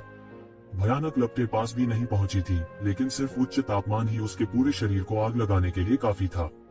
वह तुरंत चिल्लाया और आकाश में इधर उधर लौटने लगा। यद्यपि कोई भी पक्षी की भाषा नहीं समझता था, वे समझ सकते थे कि उसके मानसिक उतार चढ़ाव के माध्यम से उसका क्या मतलब है। वह भाई फैंग को बेशर्म और बेशर्म होने के लिए डांट रहे थे। हर कोई केवल भौहें चढ़ा सकता था जब वे इस अजीब छोटे कुनपेंग को अपने पंख फड़फड़ाते और आकाश में पानी के नियमों को संघनित करते हुए देखते थे। आग की लपटों को बुझाने के लिए उसने पानी के ड्रैगन को अपने शरीर पर उतरने के लिए बुलाया।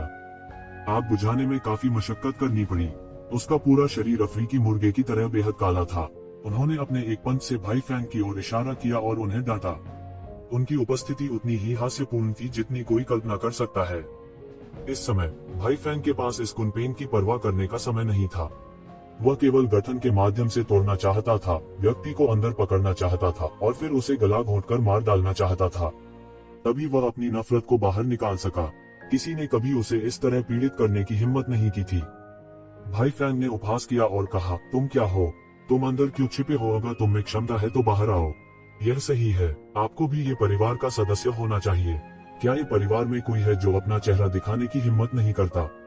बीशान जू ने भी आवाज दी। दूर से एक दोस्त का आना खुशी की बात है, हालांकि यह एक अवांछित अतिथि है, मैं इसे अनदेखा नहीं कर सकता। इस समय गठन से एक इत्मीनान से आवाज आई। यह एक आह की तरह लग रहा था, लेकिन ऐसा भी लग रहा था जैसे यह अपने क्रोध को दबा रहा हो। जैसे ही इस आवाज ने बोलना समाप्त किया, एक विशाल हाथ तुरंत शून्य में घनीभूत हो गया, जो सुनहरी रोशनी से जगमगा रहा था। एक पल में इसने भाई फैंग की ओर पकड़ लिया, जो बिजली की गति से लौ के क्षेत्र में थे। एक बड़ा हाथ बाहर पहुंचा और आकाश को फाड़ दिया। यह सुनहरी रोशनी के साथ चमक रहा था क्योंकि इसने सीधे भाई फैंग को पकड़ लिया। भाई फैंग के चेहरे पर तिरस्कार भरी मुस्कान थी। इतने बड़े हाथ के लिए उनके लॉ डोमेन में प्रवेश करना असंभव था। निश्चित रूप से जब बिग हैंड ने अपने फ्लेम डोमेन से संपर्क किया तो उसे तुरंत नानमिंगली फायर ने अपने फ्लेम डोमेन में जला दिया। बड़े हाथ पर भयानक लपटें जल उठी। नेमार ने सोचा था कि यह पल भर में जलकर राख हो जाएगा। कौन जानता था कि बड़े हाथ पर सुनहरी दिव्यता नानमिंगली फायर का विरोध करेगी। हालांकि यह अभी भी जल रहा था, यह एक पल में जलकर राख नहीं होगा। यह अप्रत्याशित घटना भाई फैंग की अपेक्षाओं से पूरी तरह परे थी। वह बिल्कुल तैयार नहीं था। इस समय वह बिना किसी बचाव के बड़े हाथ से लगभग पकड़ा गया था। यह कैसे संभव है? उसकी आंखें अविश्वास से भरी थी। हालांकि उसके लिए सोचने का समय नहीं था। उसने अचानक अपने पैर पटक दिए और उसका शरीर तुरंत तोप के गोले की तरह उड़ गया। हालांकि वह आगे नहीं बढ़ा, बल्कि पीछे चला गया। वह बड़े हाथों के हमले से बचना चाहता था। हालांकि बड़ा हाथ कुत्ते की त्वचा के प्लास्टर जैसा था। यह सीधे उससे चिपक गया और उसे फिर से पकड़ लिया। यह बिजली की तरह तेज था। अगर ब्रदर फैंग की गति पहले से ही बहुत तेज थी, तो नेमार का बड़ा सुनहरा हाथ वास्तव में उससे कहीं अधिक तेज था। यह देखते हुए कि यह भाई फैंग को पकड़ने वाला था, बड़े सुनहरे हाथ को आखिरकार उनके फ्लेम डोमेन ने जलाकर राख कर दिया। इस समय उन्होंने अनिच्छा से राहत की सांस ली। यह अभी बहुत रोमांचकारी था।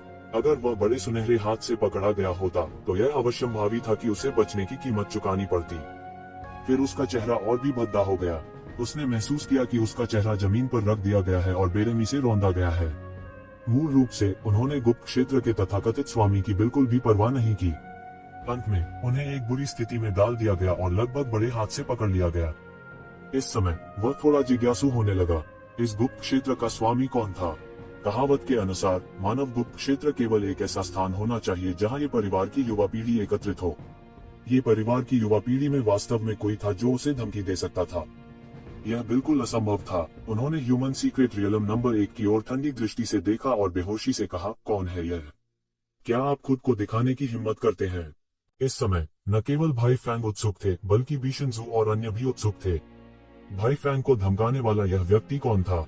ये परिवार की युवा पीढ़ी में केवल कुछ ही लोग थे जिन्होंने दिव्य क्षेत्र में कदम रखा था, और वे ये जुकोंग, ये क्योंग और ये कुंग थे। ये जुकोंग एक दूर अंतरिक्ष में अन्वेषण कर रहा था और ये क्योंग परिवार के मुखिया के साथ शाही दरबार तक गया था। अब ये परिवार की युवा पीढ़ी में केवल ये कुंग थे। यही कारण भी था कि ये कुंग ही थे जो उनका मनोरंजन करने के लिए बाहर आए थे। ये कुंग के अलावा ये कबीले में कोई और नहीं था जो किले को संभाल सके। बीशन जू यह अच्छी तरह जानता था, यही वजह है कि उसने इस समय आना चुना। अंदर कौन व्यक्ति था?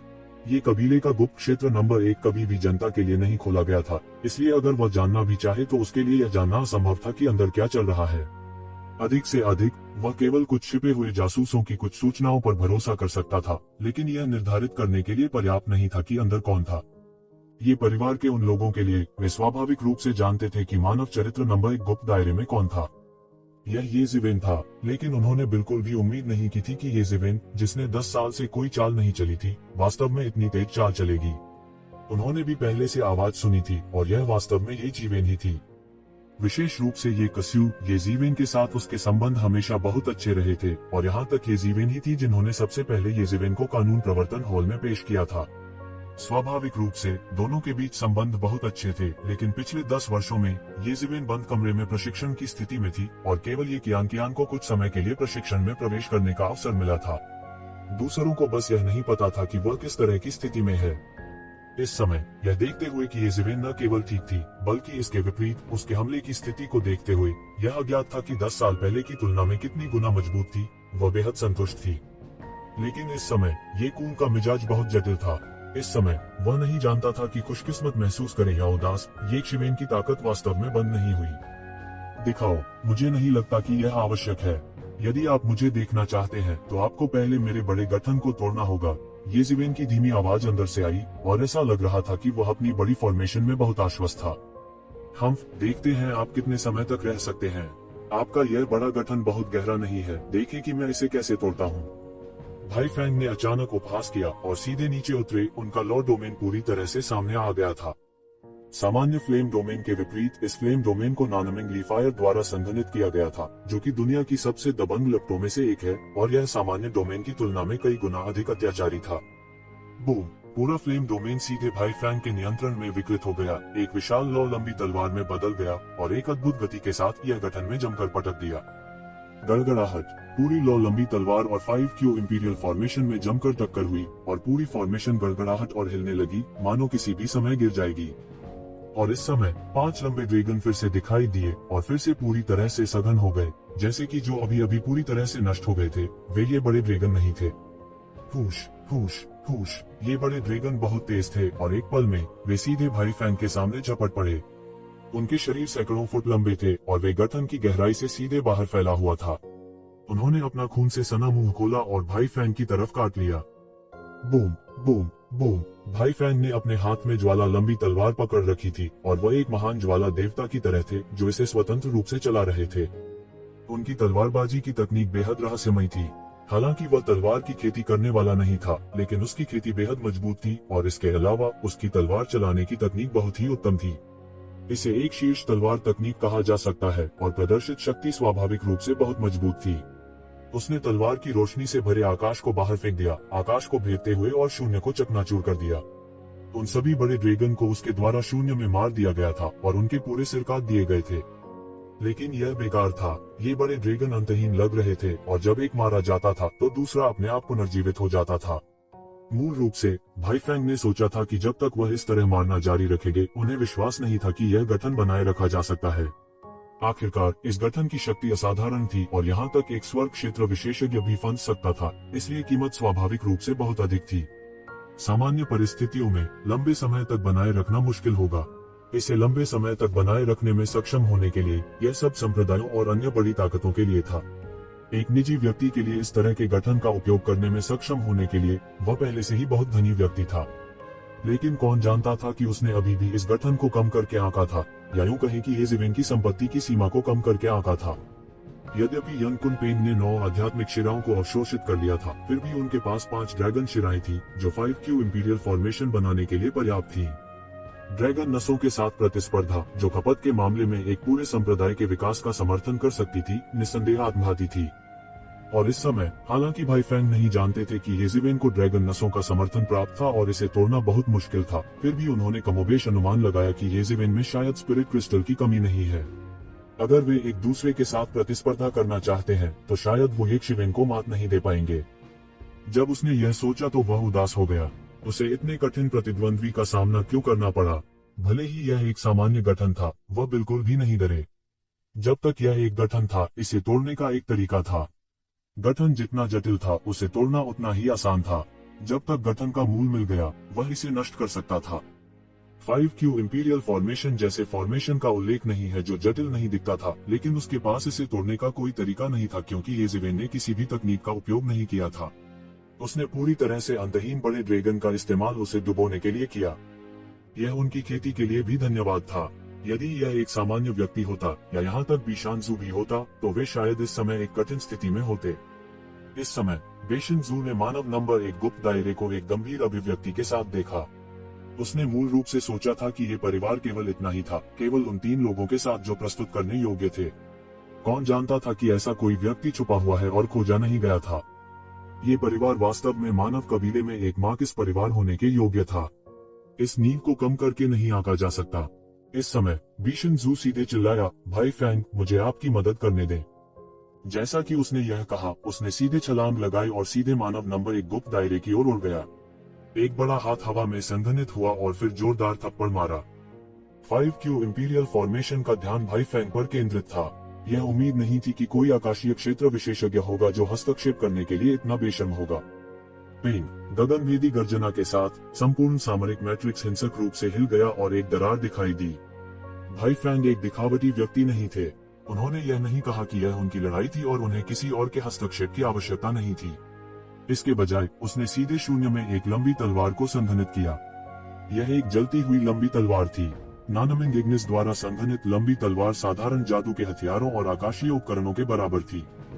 हुश, पूरे नानमिंग ली फायर से बनी लंबी तलवार सीधे दरार से टूट गई और सीधे नीचे गिर गई। बूम! गठन के टूटने के बाद बिना किसी सुरक्षा के मानव नंबर 1 गुप्त दायरे का महाद्वीप हवा में 2 हिस्सों में बिखर गया। टुकड़े सीधे नीचे के ग्रह पर गिरे, जिससे एक विशाल उल्का बौछार का निर्माण हुआ। सचमुच 2 दुष्ट मेहमान आए थे, लेकिन जब से तुम यहाँ हो तो मत जाओ। यह मत सोचो कि ये परिवार एक ऐसी जगह है जहाँ तुम अपनी इच्छा अनुसार आ और जा सकते हो। एक ठंडी आवाज निकली और फिर अंदर से एक भयानक आभा उठी। यह भयावह आभा एक चक्रवात की तरह थी जो लगातार उठता रहा। जैसे जैसे यह आभा बढ़ती गई, शक्तिशाली दबाव की लहरें सभी दिशाओं में बहने लगी। यह ऐसा था मानो एक विशाल बवंडर बन गया हो, एक बवंडर जो आध्यात्मिक ऊर्जा से पूरी तरह से संघनित था। और आध्यात्मिक ऊर्जा से संघनित यह बवंडर भी धीरे धीरे बीज की आकृति द्वारा अवशोषित हो गया था।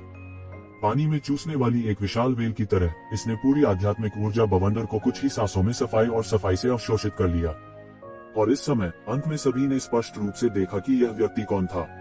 यह हरे रंग की शर्ट में एक युवक था। उसका चेहरा नाजुक था, लेकिन वह बहुत उत्कृष्ट नहीं था। हालांकि उनका स्वभाव ऐसा था जिसे बिल्कुल भी नजरअंदाज नहीं किया जा सकता था। ये जीवेन, यह वास्तव में वही है। ये कून का दिल पागलपन से काम उठा।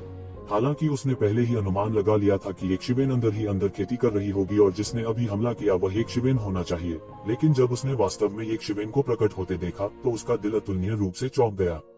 उसकी भी इस पर विश्वास करने की हिम्मत नहीं हुई। 10 साल पहले वह आकाशीय क्षेत्र के छठे आसमान पर था। वह वास्तव में दिव्य क्षेत्र विशेषज्ञ के खिलाफ कैसे लड़ सकता है?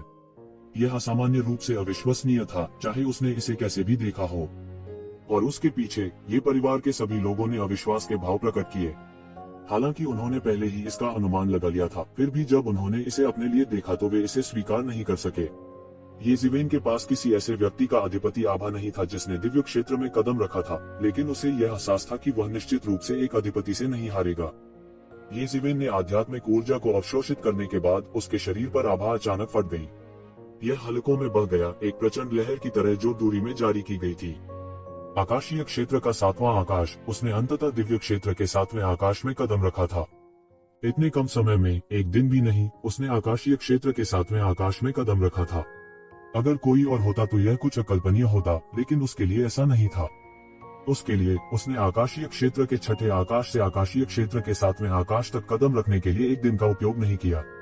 इसके बजाय उसे पिछले 10 वर्षों को ध्यान में रखना था और उसने केवल आकाशीय क्षेत्र के छठे आकाश से आकाशीय क्षेत्र के 7वें आकाश तक कदम रखा। उन्होंने अतुलनीय रूप से गहरी नींद के बदले में अस्थायी विकास का त्याग किया था। अंत में इस समय उसके पास भरपूर फसल थी। यह अफसोस की बात थी कि उसने अभी अभी स्वर्ग के 7वें आसमान में कदम रखा था और वहाँ पहले से ही एक अवांछित मेहमान था जिसने उसे समेकित होने का समय नहीं दिया। नहीं तो वह और भी शक्तिशाली होता। उसके बगल में युवा कुनपेंग भी लगातार कुछ न कुछ बता रहा था। वह बीशान जू और भाई फैंग की ओर इशारा करता रहा, जैसे कि वह येजिवेन से किसी बात की शिकायत कर रहा हो। इतने सालों के बाद येजिवेन और यंग कुनपेंग को पहले से ही टेलीपैथिक कहा जा सकता था। हालांकि वह समझ नहीं पाया कि यंग कुनपेंग पक्षी की भाषा में क्या कह रहा था। वह समझ सकता था कि इसका क्या मतलब है। उसने मोटे तौर पर बताया कि कैसे इन 2 लोगों ने उसे निशाना बनाया। फिर उसने येक शिवेन से उनके अत्याचारों के बारे में शिकायत की। उसे लगा कि उसके साथ अन्याय हुआ है और उसे उम्मीद थी कि येक शिवेन उसका बदला लेगी। यह ग्रेट बीस्ट टैमिंग आर्ट की असली शक्ति थी जो येमो ने उसे सिखाई थी। यह आध्यात्मिक पालतू जानवरों को अपने स्वामी को पहचानने की अनुमति दे सकता है, लेकिन यह उनके स्वतंत्र विचारों को खोने का कारण नहीं बनेगा। यह भी कहा जा सकता है कि अपने स्वामी को पहचानने के अलावा आध्यात्मिक पालतू जानवरों और आध्यात्मिक पालतू जानवरों में कोई अंतर नहीं था। इस युवा कुनपेंग का जन्म अभी कुछ समय पहले ही हुआ था। यह एक बच्चे की तरह था। इस समय यह स्पष्ट रूप से एक बच्चा था जो एक लड़ाई हार गया था और उनसे वापस पाने के लिए एक वयस्क की तलाश कर रहा था। ये जिवेन मुस्कुराया और ज्यादा कुछ नहीं कहा क्योंकि वह यंग कुनपेंग के मूल्य के बारे में बहुत स्पष्ट था। इसके पैदा होने से पहले उसने ये परिवार के उच्च अधिकारी को यह बताने की हिम्मत भी नहीं की, इस डर से कि वह इसे सौंपने के लिए मजबूर हो जाएगा। हालांकि इसकी संभावना बहुत अधिक नहीं थी, लेकिन वह इस संभावना से इनकार नहीं कर सकता था कि कुछ उच्च अधिकारी स्थिति का पता लगाने में सक्षम नहीं हो सकते हैं और चाहते हैं कि ये जिवेन इसे सौंप दें। अब जब वह फूट चुका था तो वह कुछ भी नहीं था। युवा कुनपेंग ने पहले ही अपने मालिक को पहचान लिया था और इसे बदलने का कोई तरीका नहीं था। हालांकि वह इस बारे में भी बहुत स्पष्ट था कि यंग कुनपेंग दूसरों के लिए कितना आकर्षक है।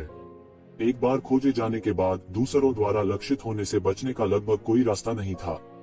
हालांकि उन्होंने यह उम्मीद नहीं की थी कि केवल एक दिन के बंद कमरे के प्रशिक्षण में उन्होंने वास्तव में इतनी बड़ी गड़बड़ कर दी और इतनी परेशानी खड़ी कर दी। हालांकि वह पहले से ही तैयार थे।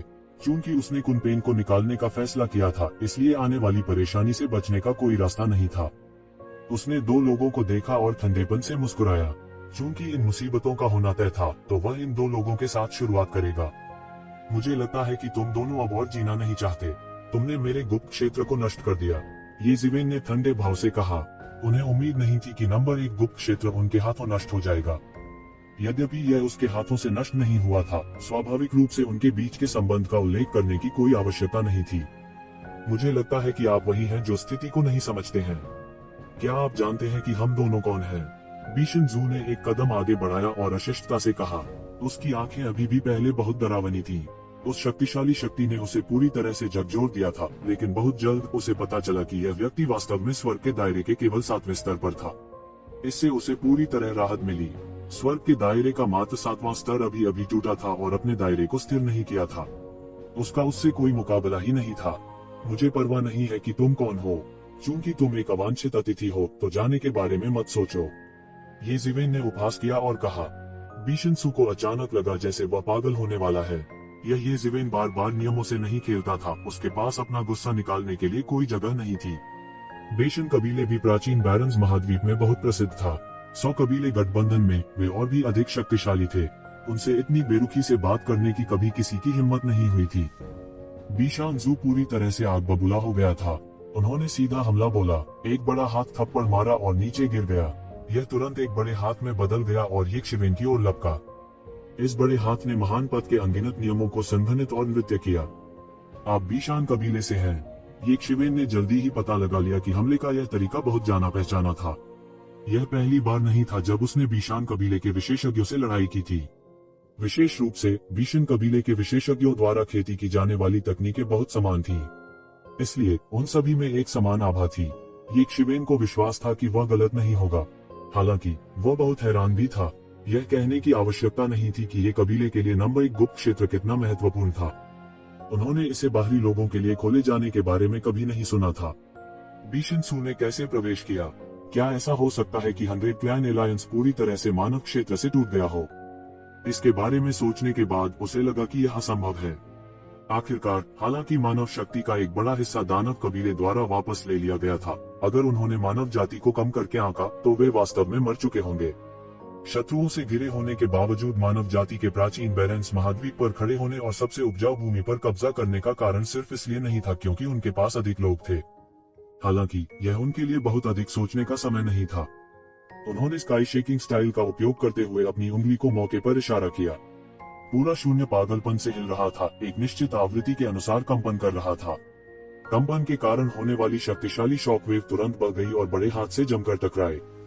बूम! सदमे की लहर लहरों की तरह बह गई, सीधे मौके पर बीशन जू के बड़े हाथ को चकनाचूर कर दिया। इंच दर इंच बिखर गया। बीशन जू अभी भी अविश्वास में था। उसे उम्मीद नहीं थी कि उसके जैसे स्वर्ग क्षेत्र के विशेषज्ञ का पूर्ण शक्तिशाली हमला उसके सामने स्वर्ग क्षेत्र के 7वें स्तर पर एक बच्चे द्वारा तोड़ा जाएगा।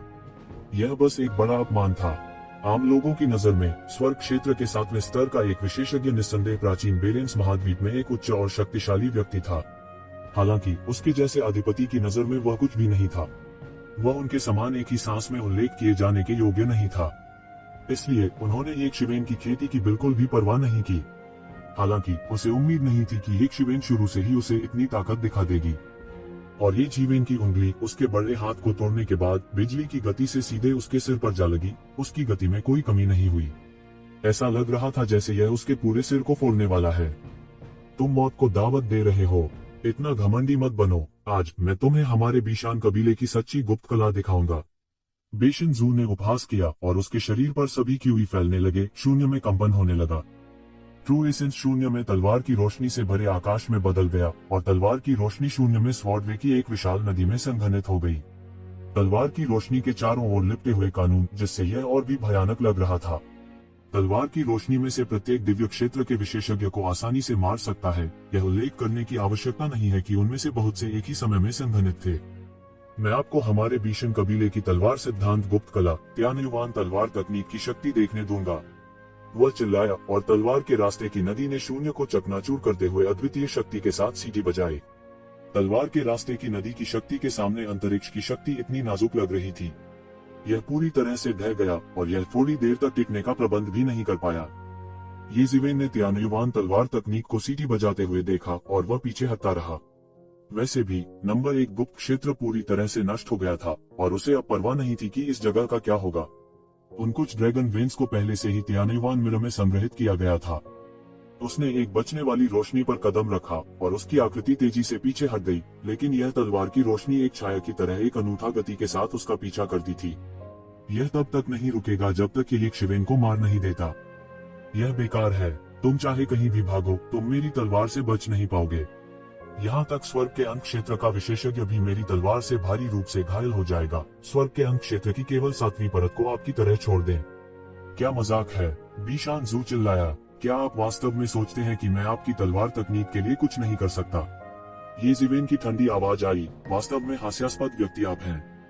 तुम हंसने योग्य हो। ये जीवेन की आवाज इतनी ठंडी थी कि ऐसा लग रहा था जैसे वह नरक से रेंग कर बाहर आ गया हो। इस समय बेशन जू सहज रूप से महसूस किया कि कुछ गलत था। बीशानसू, सावधान रहो। वह समय के लिए रुक रहा है और अपने दायरे को स्थिर करने की कोशिश कर रहा है। इस समय भाई फैंग, जो उनके बगल में थे, की उच्च साधना थी। उसने वास्तव में एक शिवेन के इरादों को देखा और महसूस किया कि एक शिवेन अपने दायरे को स्थिर करने के लिए समय के लिए रुक रहा था। ऐसी परिस्थितियों में उसके दायरे को स्थिर करना और उसके दायरे को स्थिर न करना दो पूरी तरह से अलग अलग मामले थे। अपने दायरे को स्थिर करना, जब वह मुझसे लड़ रहा होता है तो उसके पास वास्तव में इस बात की परवाह करने का समय होता है। मुझे लगता है कि वह जीने से थक गया है, बीशन जू ने गर्व से कहा। बीशन कबीले के शीर्ष प्रतिभा के रूप में वह स्वर्ग के पैरागॉन दायरे में थे। वह प्राचीन बेरेंस महाद्वीप में भी एक अधिपति था। युवा पीढ़ी के बीच उनकी स्थिति अकल्पनीय थी। यही कारण भी था कि उनका इतना अहंकारी व्यक्तित्व था। यह पहले से ही काफी अच्छा था कि वह विचलित नहीं हुआ।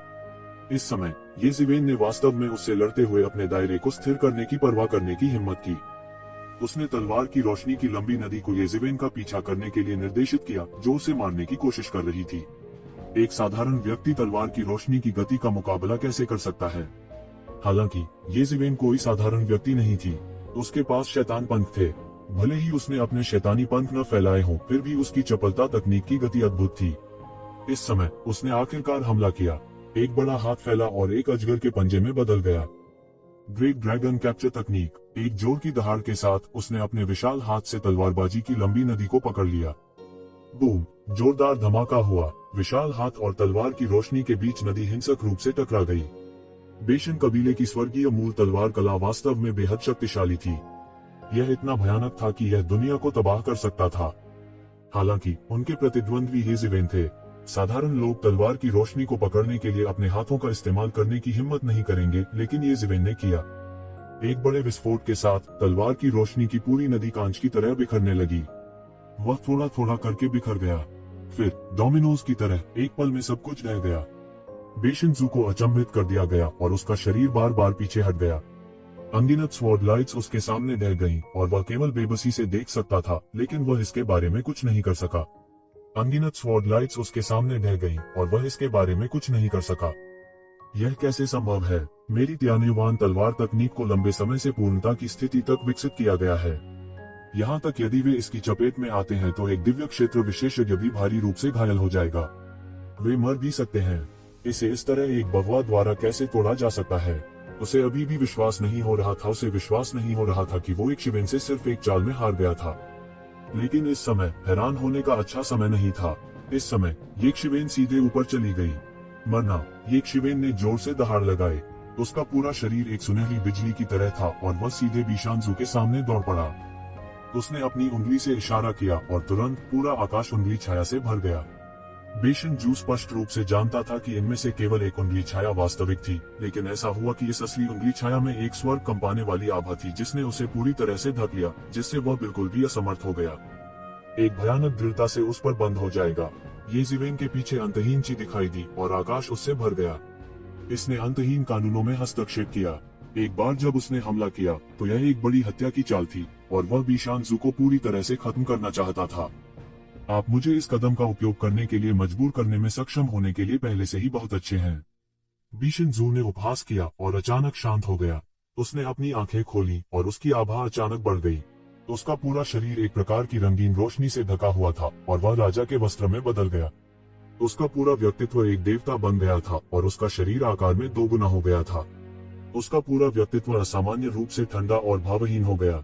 बूम! येशिवेन की उंगली नीचे की ओर इशारा कर रही थी और यह वास्तव में बिशानजू के शरीर पर रंगीन रोशनी से नष्ट हो गई थी। बस एक पल में यह बिना किसी निशान के गायब हो गया और वह बिल्कुल भी विरोध नहीं कर सका। यह है। येशिवेन की आंखें कुछ आश्चर्य से चमक उठी। वह 1 या 2 बार से अधिक बार बिशान कबीले के आकाओं से लड़ चुका था, लेकिन उसने इस चाल को कभी नहीं देखा था। आप पहले से ही मुझे रंगीन स्काई आर्मर का उपयोग करने के लिए मजबूर करने में सक्षम होने के लिए बहुत अच्छे हैं, लेकिन मेरे रंगीन स्काई आर्मर के सामने कोई भी संयोग से नहीं बच सकता है। बिशानजू ने येशिवेन को उदासीनता से देखते हुए कहा। उसका पूरा शरीर रंगीन रोशनी में पूरी तरह से दब गया था और वह स्पष्ट रूप से एक राक्षस की तरह लग रहा था। रंगीन स्काई आर्मर। उन्होंने वास्तव में रंगीन स्काई आर्मर में महारत हासिल की। येकून की आंखें आश्चर्य और संदेह से भरी थीं। वरिष्ठ भाई येकून, रंगीन आकाश कवच क्या है? हमने इस तरह की मार्शल आर्ट वाले बिशन कबीले के बारे में कभी क्यों नहीं सुना? किसी ने पूछा। The colourful sky armour Bishan कबीले की अनूठी मार्शल आर्ट में से एक है, लेकिन बहुत कम लोग इसका अभ्यास कर सकते हैं। यह एक तरह की विशेष काया है जो अपने कबीले के सबसे कीमती खजाने, रंगीन दिव्य वस्त्र को शरीर में शामिल करती है। यह रक्त रेखा से जुड़ा होता है और एक विशेष काया में संघनित होता है। यह उन सहज शरीरों से तुलनीय है जो अत्यंत अत्याचारी है। येकून ने कहा, इस पीढ़ी में मैंने किसी ऐसे व्यक्ति के बारे में नहीं सुना है जिसने वास्तव में इसमें महारत हासिल की हो। मुझे उम्मीद नहीं थी कि बिशानजू वास्तव में इसमें महारत हासिल कर लेगा। सच्चाई काफी गहरी छिपी हुई है। इस तरह का रंगीन आकाश कवच एक प्रकार की जादुई शक्ति है और ताकत में बहुत सुधार होगा, और सबसे भयानक बात यह है कि यह शक्ति रंगीन दिव्य वस्त्र द्वारा प्रदान की जाएगी। जब तक पर्याप्त स्पिरिट क्रिस्टल है, आप अजेय हो सकते हैं। इसे शारीरिक तड़का लगाने का एक बहुत ही भयानक तरीका कहा जा सकता है। येकून ने कहा। इस मामले में येशिवेन खतरे में है। इस समय येसुए अंत में कहने से खुद को रोक नहीं सकी। वह अभी भी अपने दोस्त की सुरक्षा को लेकर चिंतित था। मुझे डर है कि इस बार येशिवेन को परेशानी का सामना करना पड़ेगा, लेकिन इससे कोई फर्क नहीं पड़ता। अगर कोई खतरा है तो मैं भी कार्रवाई करूंगा। हालांकि मैं येशिवेन से निपट लूंगा, लेकिन मैं सिर्फ बिशानजू की हरकत नहीं देख सकता अभिमान पूर्वक हमारे ये कबीले में। येकून ने कहा। जब सभी ने यह सुना तो उन्हें तुरंत राहत महसूस हुई। अगर येकून ने ऐसा कहा तो स्वाभाविक रूप से कोई समस्या नहीं थी। इसके अलावा उनके लिए चिंतित होना बेकार था। इस स्तर की लड़ाई में वे भाग नहीं ले सकते थे। येशिवेन आकाशीय क्षेत्र का मात्र 7वां आकाश, वास्तव में दिव्य क्षेत्र के स्वामी के विरुद्ध प्रतिस्पर्धा करने में सक्षम था। वह बस एक अभूतपूर्व राक्षस था। उन्होंने कभी नहीं सोचा था कि ऐसा राक्षस वास्तव में ये परिवार में दिखाई देगा। और सबसे महत्वपूर्ण बात, आखिरकार यह ये कबीले का क्षेत्र था। वे पुराने राक्षस बिशानजू और अन्य लोगों को गुस्ताखी से कैसे देख सकते थे? उसी समय स्वर्गगुप्त दायरे की गहराई में कई पुराने राक्षस भी चर्चा में थे। 7 रंग के स्वर्गीय कवच। उसने इस जादुई शक्ति में भी महारत हासिल कर ली है। बिशानजू नाम के इस व्यक्ति, मुझे डर है कि बिशान कबीले में उसकी स्थिति कम नहीं है। भविष्य में उसे कबीले की स्थिति संभालने की भी उम्मीद है। नेता। अब जब बड़ी आपदा आ रही है, जीनियस गीजे की तरह है। न केवल हमारे मानव कबीले, बल्कि हमारे ये कबीले में भी कई जीनियस हैं। यहाँ तक अन्य कुलों में भी अनगिनत जीनियस हैं। इस तरह मैं चिंतित हूँ कि जब सचमुच बड़ी विपत्ति आएगी तो वह भयानक विपत्ति होगी। ऐसा नहीं होना चाहिए। हमारा मानव कबीला अनगिनत वर्षों पहले से अलग है। हमारी नींव स्वाभाविक रूप से अतुलनीय रूप से गहरी है। इसके अलावा इस वजह से क्या हम बूढ़े लोग भी एक के बाद एक दायरे से नहीं टूट गए? पक्ष और विपक्ष है मिश्रित। यह जरूरी नहीं कि अच्छा या बुरा हो। देखना जारी रखें। क्या यह बच्चा भी हमारे ये वंश का है? मैं वास्तव में उसे नहीं जानता। मुझे लगता है कि हर बार जब मैं बंद दरवाजे के प्रशिक्षण से जागता हूँ तो हमारे ये क्लान से बड़ी संख्या में प्रतिभाएं दिखाई देंगी।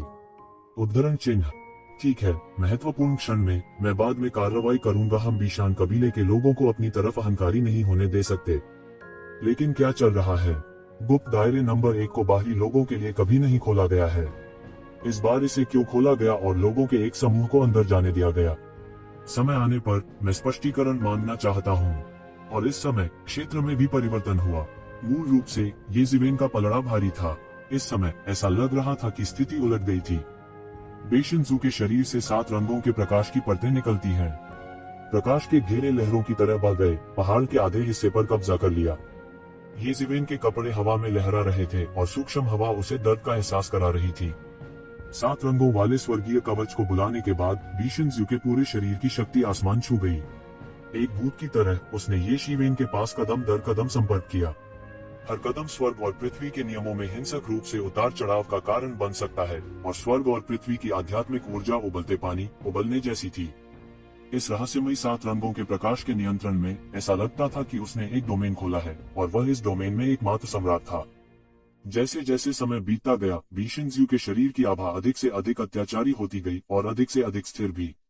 एक शक्तिशाली आभा जो आकाशीय क्षेत्र के अधिपति से संबंधित थी, ने ये जीवेन को मजबूती से दबा दिया जैसे कि उसे पूरी तरह से कुचलकर मार डालना हो। ये जीवेन निश्चल खड़ी रही। उसका कद भाले के समान सीधा था। कोई फर्क नहीं पड़ता कि हवा कैसे चलती है या बारिश कैसे गिरती है, वो जरा भी नहीं हिलता। उससे ज्यादा पीछे नहीं। कुनपेंग भी इस तरह का दबाव महसूस करते दिखे। इसने आकाश में बीशनजू की ओर इशारा किया और पक्षी की भाषा में शाप दिया। बूम! इस समय बेशनजू अंत में चले गए। वो सीधे मुद्दे पर गया और सीधे यक्षिवेन को अपनी हथेली से पकड़ लिया। वो यक्षिवेन को मौत के घाट उतारना चाहता था। उनकी युद्ध क्षमता में अचानक काफी सुधार हो गया था। एक पल पहले की तुलना में यह बस अतुलनीय था। अचानक ये जीवेन ने अपनी आंखें खोली और उसकी आंखों में रोशनी की 2 किरणें दिखाई दी। यह 7 रंगों वाला दिव्य वस्त्र है। मुझे उम्मीद नहीं थी कि 7 रंगों वाले दिव्य वस्त्र का ऐसा उपयोग होगा और यह 7 रंगों वाले स्वर्गीय कवच में भी विकसित हो सकता है। ये जीवेन ने आश्चर्य से कहा। वह 7 रंगों वाले दिव्य वस्त्र को कैसे नहीं देख सकता था? बीशन कबीले के कई उच्च स्तरीय सदस्यों के पास 7 रंग के दिव्य वस्त्र भी थे, लेकिन उन्होंने कभी किसी को इतने शानदार स्तर पर 7 रंग के दिव्य वस्त्र का उपयोग करते नहीं देखा था। बेशनजू की तुलना में पिछले बेशनजू, नॉर्थ माउंटेन लिंग और अन्य बस कचरा थे। बीशनजू की पकड़ और करीब आ रही थी और इस समय ये जीवेन आखिरकार आगे बढ़ गई। वह एक हाथ से भी पहुंचा जो एक राक्षसी अजगर के पंजे में बदल गया। यह ऐसा था मानो उसने आकाश और सूर्य को ढांक लिया हो और वह सीधे बाहर निकल आया हो। एक बेहोश अजगर की दहाड़ सुनी जा सकती थी। क्या आपको लगता है कि मैं अब भी पहले जैसा ही हूँ? आप मुझे इस तरह की चाल से रोकना चाहते हैं? बीशानजू ने ठंडेपन से सूंघा। वज्र की तरह उसने सभी दिशाओं में कदम रखा और अपनी ताकत बढ़ा दी। उनके बड़े हाथ में अनगिनत मार्शल आर्ट मैनुअल थे और अंतहीन मार्शल आर्ट रहस्य उसमें घूम रहे थे। यह उनकी मार्शल आर्ट इच्छा का अवतार था। बूम! यह एक और धरती को झकझोर देने वाली टक्कर थी। यह एक असाधारण भयानक टक्कर थी। 2 विशाल हाथ शून्य में जमकर टकराए। प्रकाश की अंतहीन रंगीन किरणें और सुनहरी रोशनी शून्य में फूट पड़ी। प्रकाश की प्रत्येक बूंद पूरे अंतरिक्ष में प्रवेश कर सकती है। यद्यपि मानव गुप्त क्षेत्र को सुदृढ़ किया गया था, यह निश्चित रूप से दिव्य क्षेत्र की ऐसी लड़ाई का सामना नहीं कर सकता था। ये फैमिली में भी इस स्तर के कई विशेषज्ञ नहीं थे। ह्यूमन सीक्रेट दायरे की तो बात ही छोड़िए। नंबर 1 गुप्त क्षेत्र जनता के लिए खुला नहीं था। यदि लड़ाई पहले ही इस स्तर तक पहुंच चुकी थी, तो इसका मतलब था कि दुश्मन ने यह परिवार को पूरी तरह से हरा दिया था। अंतरिक्ष का एक बड़ा क्षेत्र ढह गया। दोनों कुछ कदम पीछे हटे। वे वास्तव में समान रूप से मेल खाते थे और वे एक दूसरे से बिल्कुल भी कम नहीं थे। समान रूप से मिलान किए गए। बीशनजू को अचानक थोड़ा अविश्वसनीय लगा। समान मिलान, यह समान रूप से कैसे मेल खा सकता है? रेनबो हेवनली आर्मर का उपयोग करने के बाद मेरी ताकत थोड़ी से अधिक बढ़ गई। अभी इसके बारे में भूल जाओ, वह अभी भी मेरे साथ समान रूप से कैसे मेल खा सकता है? उसकी ताकत वास्तव में बढ़ गई है। इस समय उन्हें अचानक इस समस्या का एहसास हुआ। अभी की तुलना में येक्षिवेन की ताकत जाहिर तौर पर जबरदस्त रूप से बढ़ गई थी। अभी उसने येक्षिवेन को गंभीरता से नहीं लिया, इसलिए उसने येक्षिवेन के बदलावों पर ज्यादा ध्यान नहीं दिया। लेकिन जब उसने वास्तव में इसे महसूस करने के लिए अपना दिल लगाया, तो उसे अचानक एहसास हुआ कि येक्षिवेन की आभा वास्तव में हर समय बढ़ रही थी। हालांकि हर सेकंड में इस तरह की वृद्धि बहुत स्पष्ट नहीं थी। लेकिन जमा होने पर यह काफी विचारणीय थी और उसने वास्तव में इसे अभी बिल्कुल भी नोटिस नहीं किया, या शायद जैसा कि भाई फैंग ने कहा, ये ज़िवेन लगातार अपने दायरे को मजबूत कर रहा था। दूसरे शब्दों में, यह ये ज़िवेन की सबसे मजबूत लड़ाई वाली स्थिति नहीं थी। वह अब भी मजबूत और मजबूत होता जा रहा था। वह कभी नहीं जान पाएगा कि एक शिवेन इस सफलता के लिए कितने समय से तैयारी कर रही थी। वह 10 साल से तैयारी कर रहा था। इससे उनकी नींव असाधारण रूप से गहरी हो गई थी। उनके लिए सफलता हासिल करना बहुत मुश्किल था। हालांकि सफलता मिलने के बाद वह अकल्पनीय रूप से अत्याचारी हो जाएगा। पिछले 10 वर्षों में वह नहीं जानता था कि उसने ड्रैगन वेन से कितना ड्रैगन क्यूई और स्पिरिट क्यूई ग्रहण किया था। उसकी नींव इतनी गहरी थी कि वह भी उसका पता नहीं लगा सका। ये ज़िवेन की आभा धीरे धीरे बढ़ रही थी। बेशनजू के हमले की पहली लहर को पीछे धकेलने के बाद उसका शरीर 7 रंगों के प्रकाश से चमकने लगा। उनके शरीर पर 7 रंग का दिव्य वस्त्र प्रकट हुआ। फिर उन्होंने धीरे से कहा, मेरे पास 7 रंग का दिव्य वस्त्र है, लेकिन मुझे इस तरह के परिवर्तन की उम्मीद नहीं थी। असंभव, तुम्हारे पास 7 रंगों का लबादा कैसे हो सकता है? बीशनसू ने अविश्वास से कहा। अचानक उसे होश आया। उसे अचानक कुछ याद आया। ये परिवार में 7 रंगों का दिव्य वस्त्र है। आप ये ज़िवेन हैं, आप ये ज़िवेन हैं। उसने अचानक प्रतिक्रिया व्यक्त की। इस समय यही एकमात्र संभावना थी। 7 रंग का दिव्य वस्त्र जो एक बार पीछे रह गया था। उनके शब्दों ने तुरंत भाई फीनिक्स का ध्यान आकर्षित किया। भाई फीनिक्स मूल रूप से अपेक्षाकृत इत्मीनान से दोनों के बीच लड़ाई देख रहे थे। हालांकि जब उसने ये ज़िवेन का नाम सुना तो उसकी आंखें अचानक चमक उठी। मानो उसने कुछ सोचा हो। उसकी निगाहें किसी खूंखार जानवर की तरह थीं। एक पल में उसने ये ज़िवेन को देखा। अगर उसकी निगाहें पहले युवा कुनपेंग पर थीं, तो अब उसका ध्यान पूरी तरह से ये ज़िवेन पर था। इसके विपरीत युवा कुनपेंग, जो पहले बहुत चिंतित थे और जीतने के लिए दृढ़ थे, अचानक उनका ध्यान आकर्षित करने का कोई तरीका नहीं था। ये ज़िवेन, वह ये ज़िवेन है। उसने ये ज़िवेन को अपनी आंखों में एक अकथनीय रोशनी के साथ देखा। दूसरी तरफ बीशानसू ने अंत में यह महसूस करने के बाद प्रतिक्रिया व्यक्त की कि ये ज़िवेन की आभा अभी भी बढ़ रही थी और उसकी ताकत में लगातार सुधार हो रहा था। वो ये ज़िवेन को बिल्कुल भी बढ़ने नहीं दे सकता था, अन्यथा समय आने पर वो ये ज़िवेन को पूरी तरह से दबाने में सक्षम नहीं हो सकता था। इस समय उसने जोर से गर्जना की। उसके शरीर से एक भयानक शक्ति निकली। वह, जो 7 रंगों के स्वर्गीय कवच पहने हुए था, पहले से कहीं अधिक अत्याचारी था। उसका सारा शरीर विध्वंसक शक्ति से प्रस्फुटित हो उठा। एक सांस में एक अत्याचारी तलवार की रोशनी ने आकाश को भेद दिया और ये ज़िवेन पर झपटते हुए सीधे 9वें स्वर्ग में चली गई। मेरे लिए तोड़ो, ये ज़िवेन जोर से चिल्लाए और निडर होकर आगे बढ़ी। यह उल्लेख करने की बात नहीं है कि वह पहले से ही महान उपलब्धि क्षेत्र के अत्याचारी शरीर में प्रवेश कर चुका था। उसने 7 रंग के दिव्य वस्त्र भी पहने हुए थे। यह सबसे अच्छा बचाव था। उसने सीधे अपना बड़ा हाथ फैला दिया और सभी दिशाओं को दबा दिया। उसके हाथ की हथेली में अनंत कानून उमड़ रहे थे। यह मार्शल आर्ट की उनकी समझ थी और उन्होंने तलवार की रोशनी को मौके पर ही दबा दिया। बूम! एक भयानक विस्फोट के बाद विस्फोट से पूरा शून्य ढह गया। ये ज़िवेन के हाथ में भयानक शक्ति पूरी तरह से उबल रही थी, लेकिन उसका बड़ा हाथ एक विशाल पिंजरे की तरह था, जिसमें पूरी तरह से भयानक शक्ति उसके हाथ में थी। रिसाव का कोई निशान नहीं था। अत्यंत शक्तिशाली। क्या मैंने इसे गलत देखा है? ये ज़िवेन वास्तव में स्वर्ग क्षेत्र के एक विशेषज्ञ को चुनौती दे सकता है। यह बीशनजू पहले से ही बीशन कबीले की युवा पीढ़ी का सबसे अच्छा है, लेकिन ये ज़िवेन के सामने, जो स्वर्ग के दायरे के 7वें स्तर तक पहुंच गया है, वह थोड़ा सा भी फायदा नहीं उठा सकता है। ये ज़िवेन बहुत शक्तिशाली है। गुप्त क्षेत्र में हर कोई पूरी तरह से चौंक गया, जैसे कि उन्होंने सबसे अविश्वसनीय चीज देखी हो। विशेष रूप से जो लोग बीशनजू के साथ आए थे, यह और भी अकल्पनीय था। वे बीशनजू की ताकत के बारे में बहुत स्पष्ट थे। यह भी कहा जा सकता है कि उनके दिलों में बीशनजू एक पौराणिक देवता की तरह था और उसे हराना किसी के लिए भी असंभव था। यहाँ तक भाई फैंग, जिनका बीशनजू बहुत सम्मान करते थे, उन्होंने भी इसे दिल पर नहीं लिया। उन्हें केवल यही लगा कि उनकी पहचान के कारण बीशनजू को उनका इतना सम्मान करना चाहिए।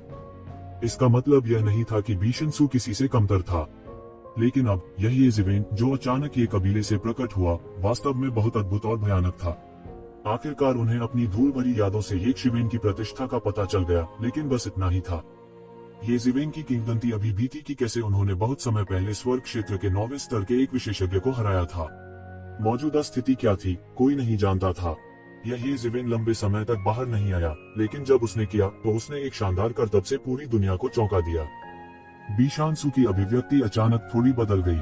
उसका आक्रमण पूरी तरह से दबा दिया गया था, या यूं कहें कि उसका आक्रामक पूरी तरह से भारी लाभ नहीं बना सका। ये ज़िवेन के सामने यह पूर्ण दमन प्रभाव नहीं बना सका। और उसके सोचने के लिए इंतजार किए बिना येज़ेबेल की आक्रमण की अगली लहर एक पल में बह गई थी। उसका बड़ा हाथ सीधे आसमान से बह गया। इस बड़े हाथ में तलवार की तकनीक, मुट्ठी की तकनीक और हस्तरेखा की तकनीक थी। यह एक मार्शल आर्ट मास्टर की तरह सर्वव्यापी था और बीशानजू की ओर जमकर दबाव डाला। बीशानजू की अभिव्यक्ति बदल गई, लेकिन उनकी प्रतिक्रिया बिल्कुल भी धीमी नहीं थी। बजना, उसके हाथ में एक लंबी तलवार तुरंत आकार में घनीभूत हो गई और फिर बिजली की गति वाली यह लंबी तलवार येज़ेबेल के बड़े हाथ की ओर जा गिरी। भाई फैंग ने येज़ेबेल की आकृति को एक उदास अभिव्यक्ति के साथ देखा। ऐसा लगता है कि हस्तक्षेप करने या न करने में झिझक रहे थे। लेकिन इससे पहले कि वह कोई फैसला कर पाता, येज़ेबेल पहले ही बीशानसू से लड़ चुका था। येज़ेबेल का बड़ा हाथ और बीशानसू की तलवार की रोशनी, त्यानुवान तलवार तकनीक अंत में एक साथ टकराई और एक चौंकाने वाला विस्फोट तुरंत बह गया। केंद्र के रूप में दोनों के साथ 1000 मील के दायरे के भीतर का स्थान पूरी तरह से पाउडर में बदल गया था और यहाँ तक दूर के स्थान में भी दरारें दिखाई दे रही थी। दोनों के बीच लड़ाई के बाद की ताकत स्पष्ट थी। तो येज़ेबेल 5 कदम पीछे हट गया था, लेकिन बीशानजू 6 कदम पीछे हट गया था।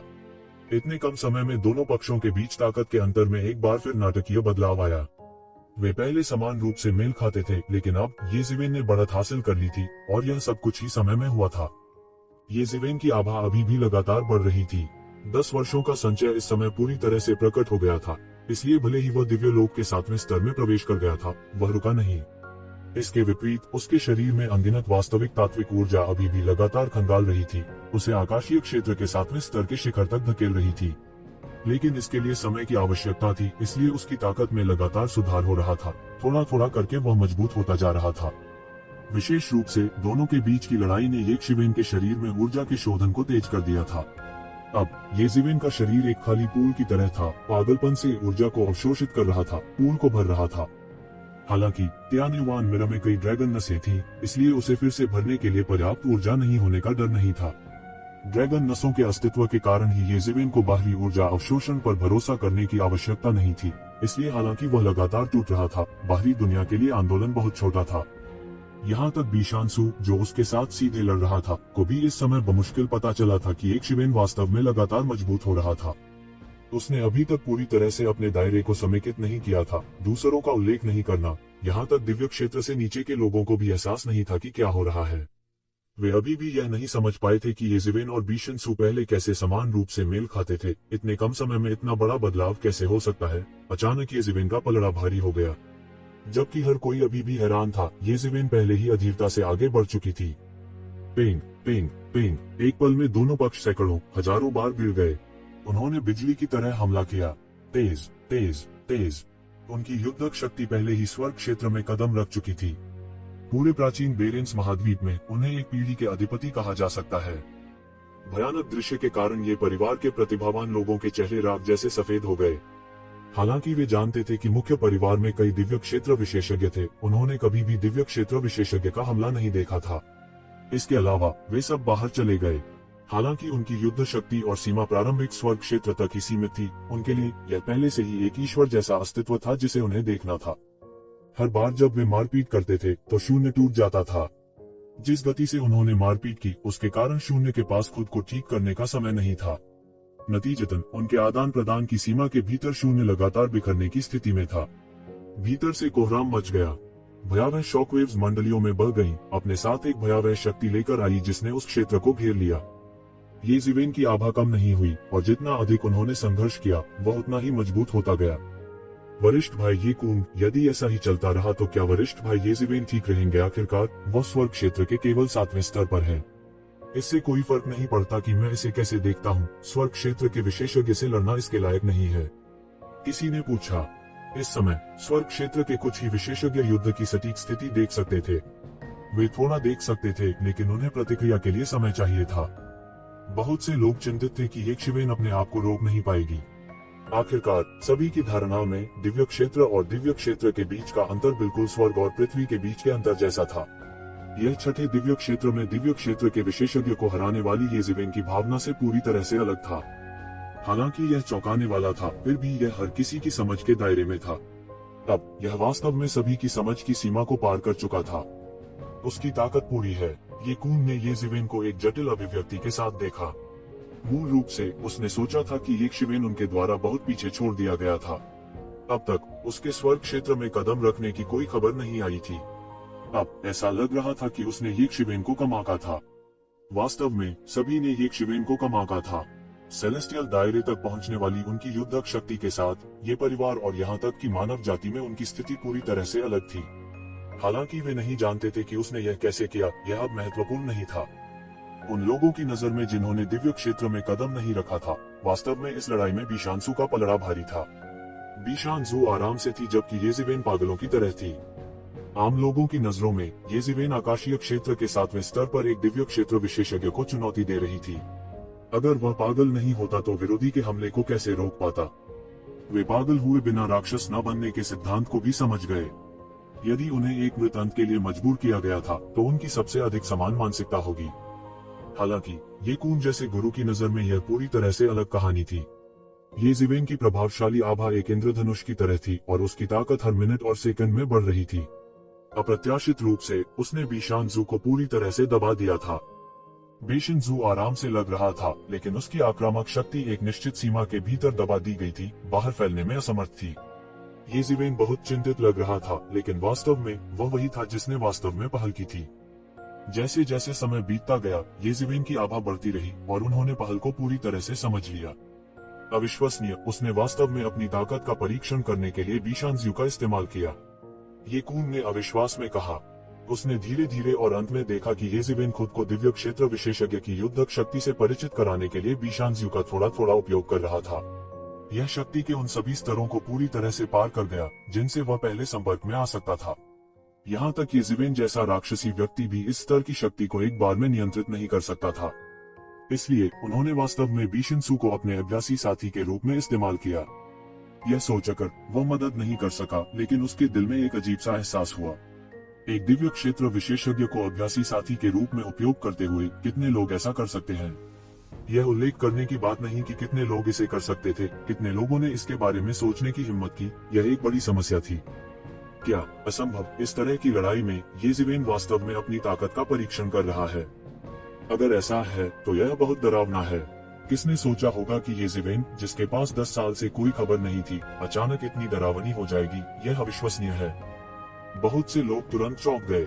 यदि यह कोई और होता जिसने यह कहा होता तो वे स्वाभाविक रूप से इस पर विश्वास नहीं करते, लेकिन जिस व्यक्ति ने यह कहा वह ये कून था जो दिव्य क्षेत्र का अधिपति था।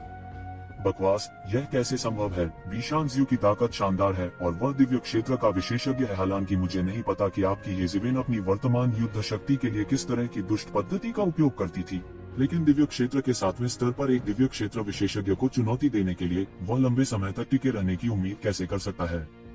जब तक समय बीतता है वह दुष्ट तरीका टूट जाएगा और फिर वह मर जाएगा।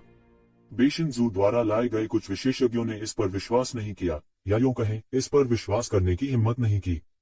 इन लोगों का सामना करते हुए ये कून एक और शब्द कहने की जहमत नहीं उठा सकता था। गर्मी के कीड़े बर्फ के बारे में बात नहीं कर सकते। इन लोगों को क्या पता? केवल ये कून ही नहीं बल्कि भाई फैंग भी, जिनके चेहरे पर तिरस्कार था। ऐसा लग रहा था कि वे येजिवेन को अपनी आंखों में एक अजीब नजर से देख रहे थे।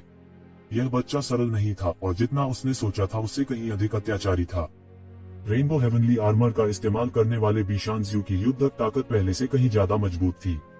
हालांकि यह उसके स्तर जितना मजबूत नहीं था, लेकिन इसे कमजोर भी नहीं माना जा सकता था।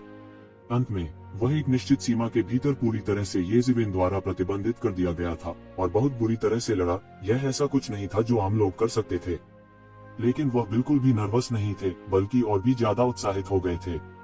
ये था येजिवेन। यह थोड़ा दिलचस्प था। अगर यह एक चींटी थी जो विरोध नहीं कर सकती थी, भले ही उसे कुचलकर मार दिया गया हो, इसमें खुश होने की कोई बात नहीं थी। जो जितना अधिक शक्तिशाली था, अंत में उससे पराजित होने पर उनकी आंखों में निराशा देखना उसे उतना ही अच्छा लगता था। इसके अलावा यह व्यक्ति येजिवेन था, और स्वर्ग गुप्त क्षेत्र में कुछ पुरानी प्राचीन वस्तुएं भी थी जो लगातार अपनी दिव्य इंद्रियों का आदान प्रदान कर रही थी। इस जूनियर को येजिवेन कहा जाता है, ठीक है। युवा पीढ़ी समय के साथ हमसे आगे निकल जाएगी। अतीत में मैं केवल इतना जानता था कि ये जूकोंग इस पीढ़ी के नेता थे, उसके बाद ये कूंग और ये कियोंग थे, लेकिन मैंने नहीं सोचा था कि इतना मजबूत इंसान छुपा होगा। आकाशीय क्षेत्र के 7वें आकाश की साधना के साथ सुदूर अतीत में भी इस प्रकार की शक्ति एक चौंकाने वाली बात थी। क्या ऐसा नहीं है? ये कबीले के लिए ऐसी शीर्ष प्रतिभा का होना निस्संदेह एक आशीर्वाद है। युवा मास्टर्स की इस पीढ़ी के विकास के साथ हमारे लिए पुरानी पीढ़ी के लिए इधर उधर जाने के लिए जगह कम होती जा रही है। यह वास्तव में मामला है कि पीछे की लहरें पहले लहरों पर चलती हैं और प्रत्येक पीढ़ी पिछली से अधिक मजबूत होती है। मैदान में बीशान सू को येज़ेवेन द्वारा लगातार दबाया जा रहा था, लेकिन वह वापस नहीं लड़ सकता था। उसके लिए लड़ना बहुत कठिन था। उसकी आंखें डरावनी नजर से चमक उठी।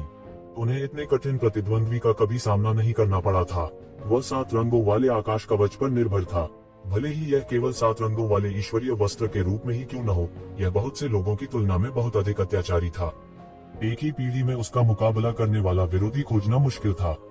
एक व्यक्ति 10 लोगों को हरा सकता है, शत्रु कितना भी शक्तिशाली क्यों न हो। उसके 7 रंग के आकाशीय कवच को तोड़ना मुश्किल था और उसके 7 रंग के ईश्वरीय वस्त्र को भी नहीं तोड़ा जा सकता था।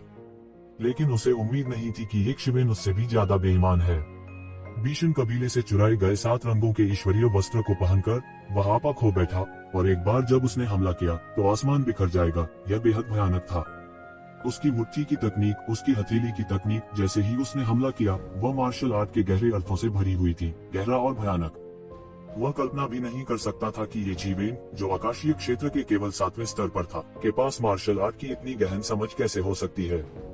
इससे कोई फर्क नहीं पड़ता कि उसने इसके बारे में कैसे सोचा, यह असंभव था और यह एक अवैज्ञानिक बात भी थी। मैदान में वह किसी और की तुलना में इस पागल आदमी की भयावहता को समझता था और वह आराम से लग रहा था। लेकिन अगर उसने ध्यान से देखा तो वह पाएगा कि उसका रक्षात्मक घेरा भी येज़ेवेन द्वारा छोटा और छोटा होने के लिए मजबूर किया जा रहा था, और वह घेरा भी बनता जा रहा था जिसे वह स्वतंत्र रूप से उपयोग कर सकता था, छोटा और छोटा, अधिक से अधिक व्यथित। और इसके विपरीत येज़ेवेन का आभामंडल अभी भी लगातार बढ़ रहा था, और हर बार जब येज़ेवेन का आभा थोड़ा ऊपर उठता था तो उसका रक्षात्मक घेरा भी थोड़ा छोटा हो जाता था। कहा जा सकता है कि निरंतर गिरावट की प्रक्रिया में यह गति आश्चर्यजनक थी।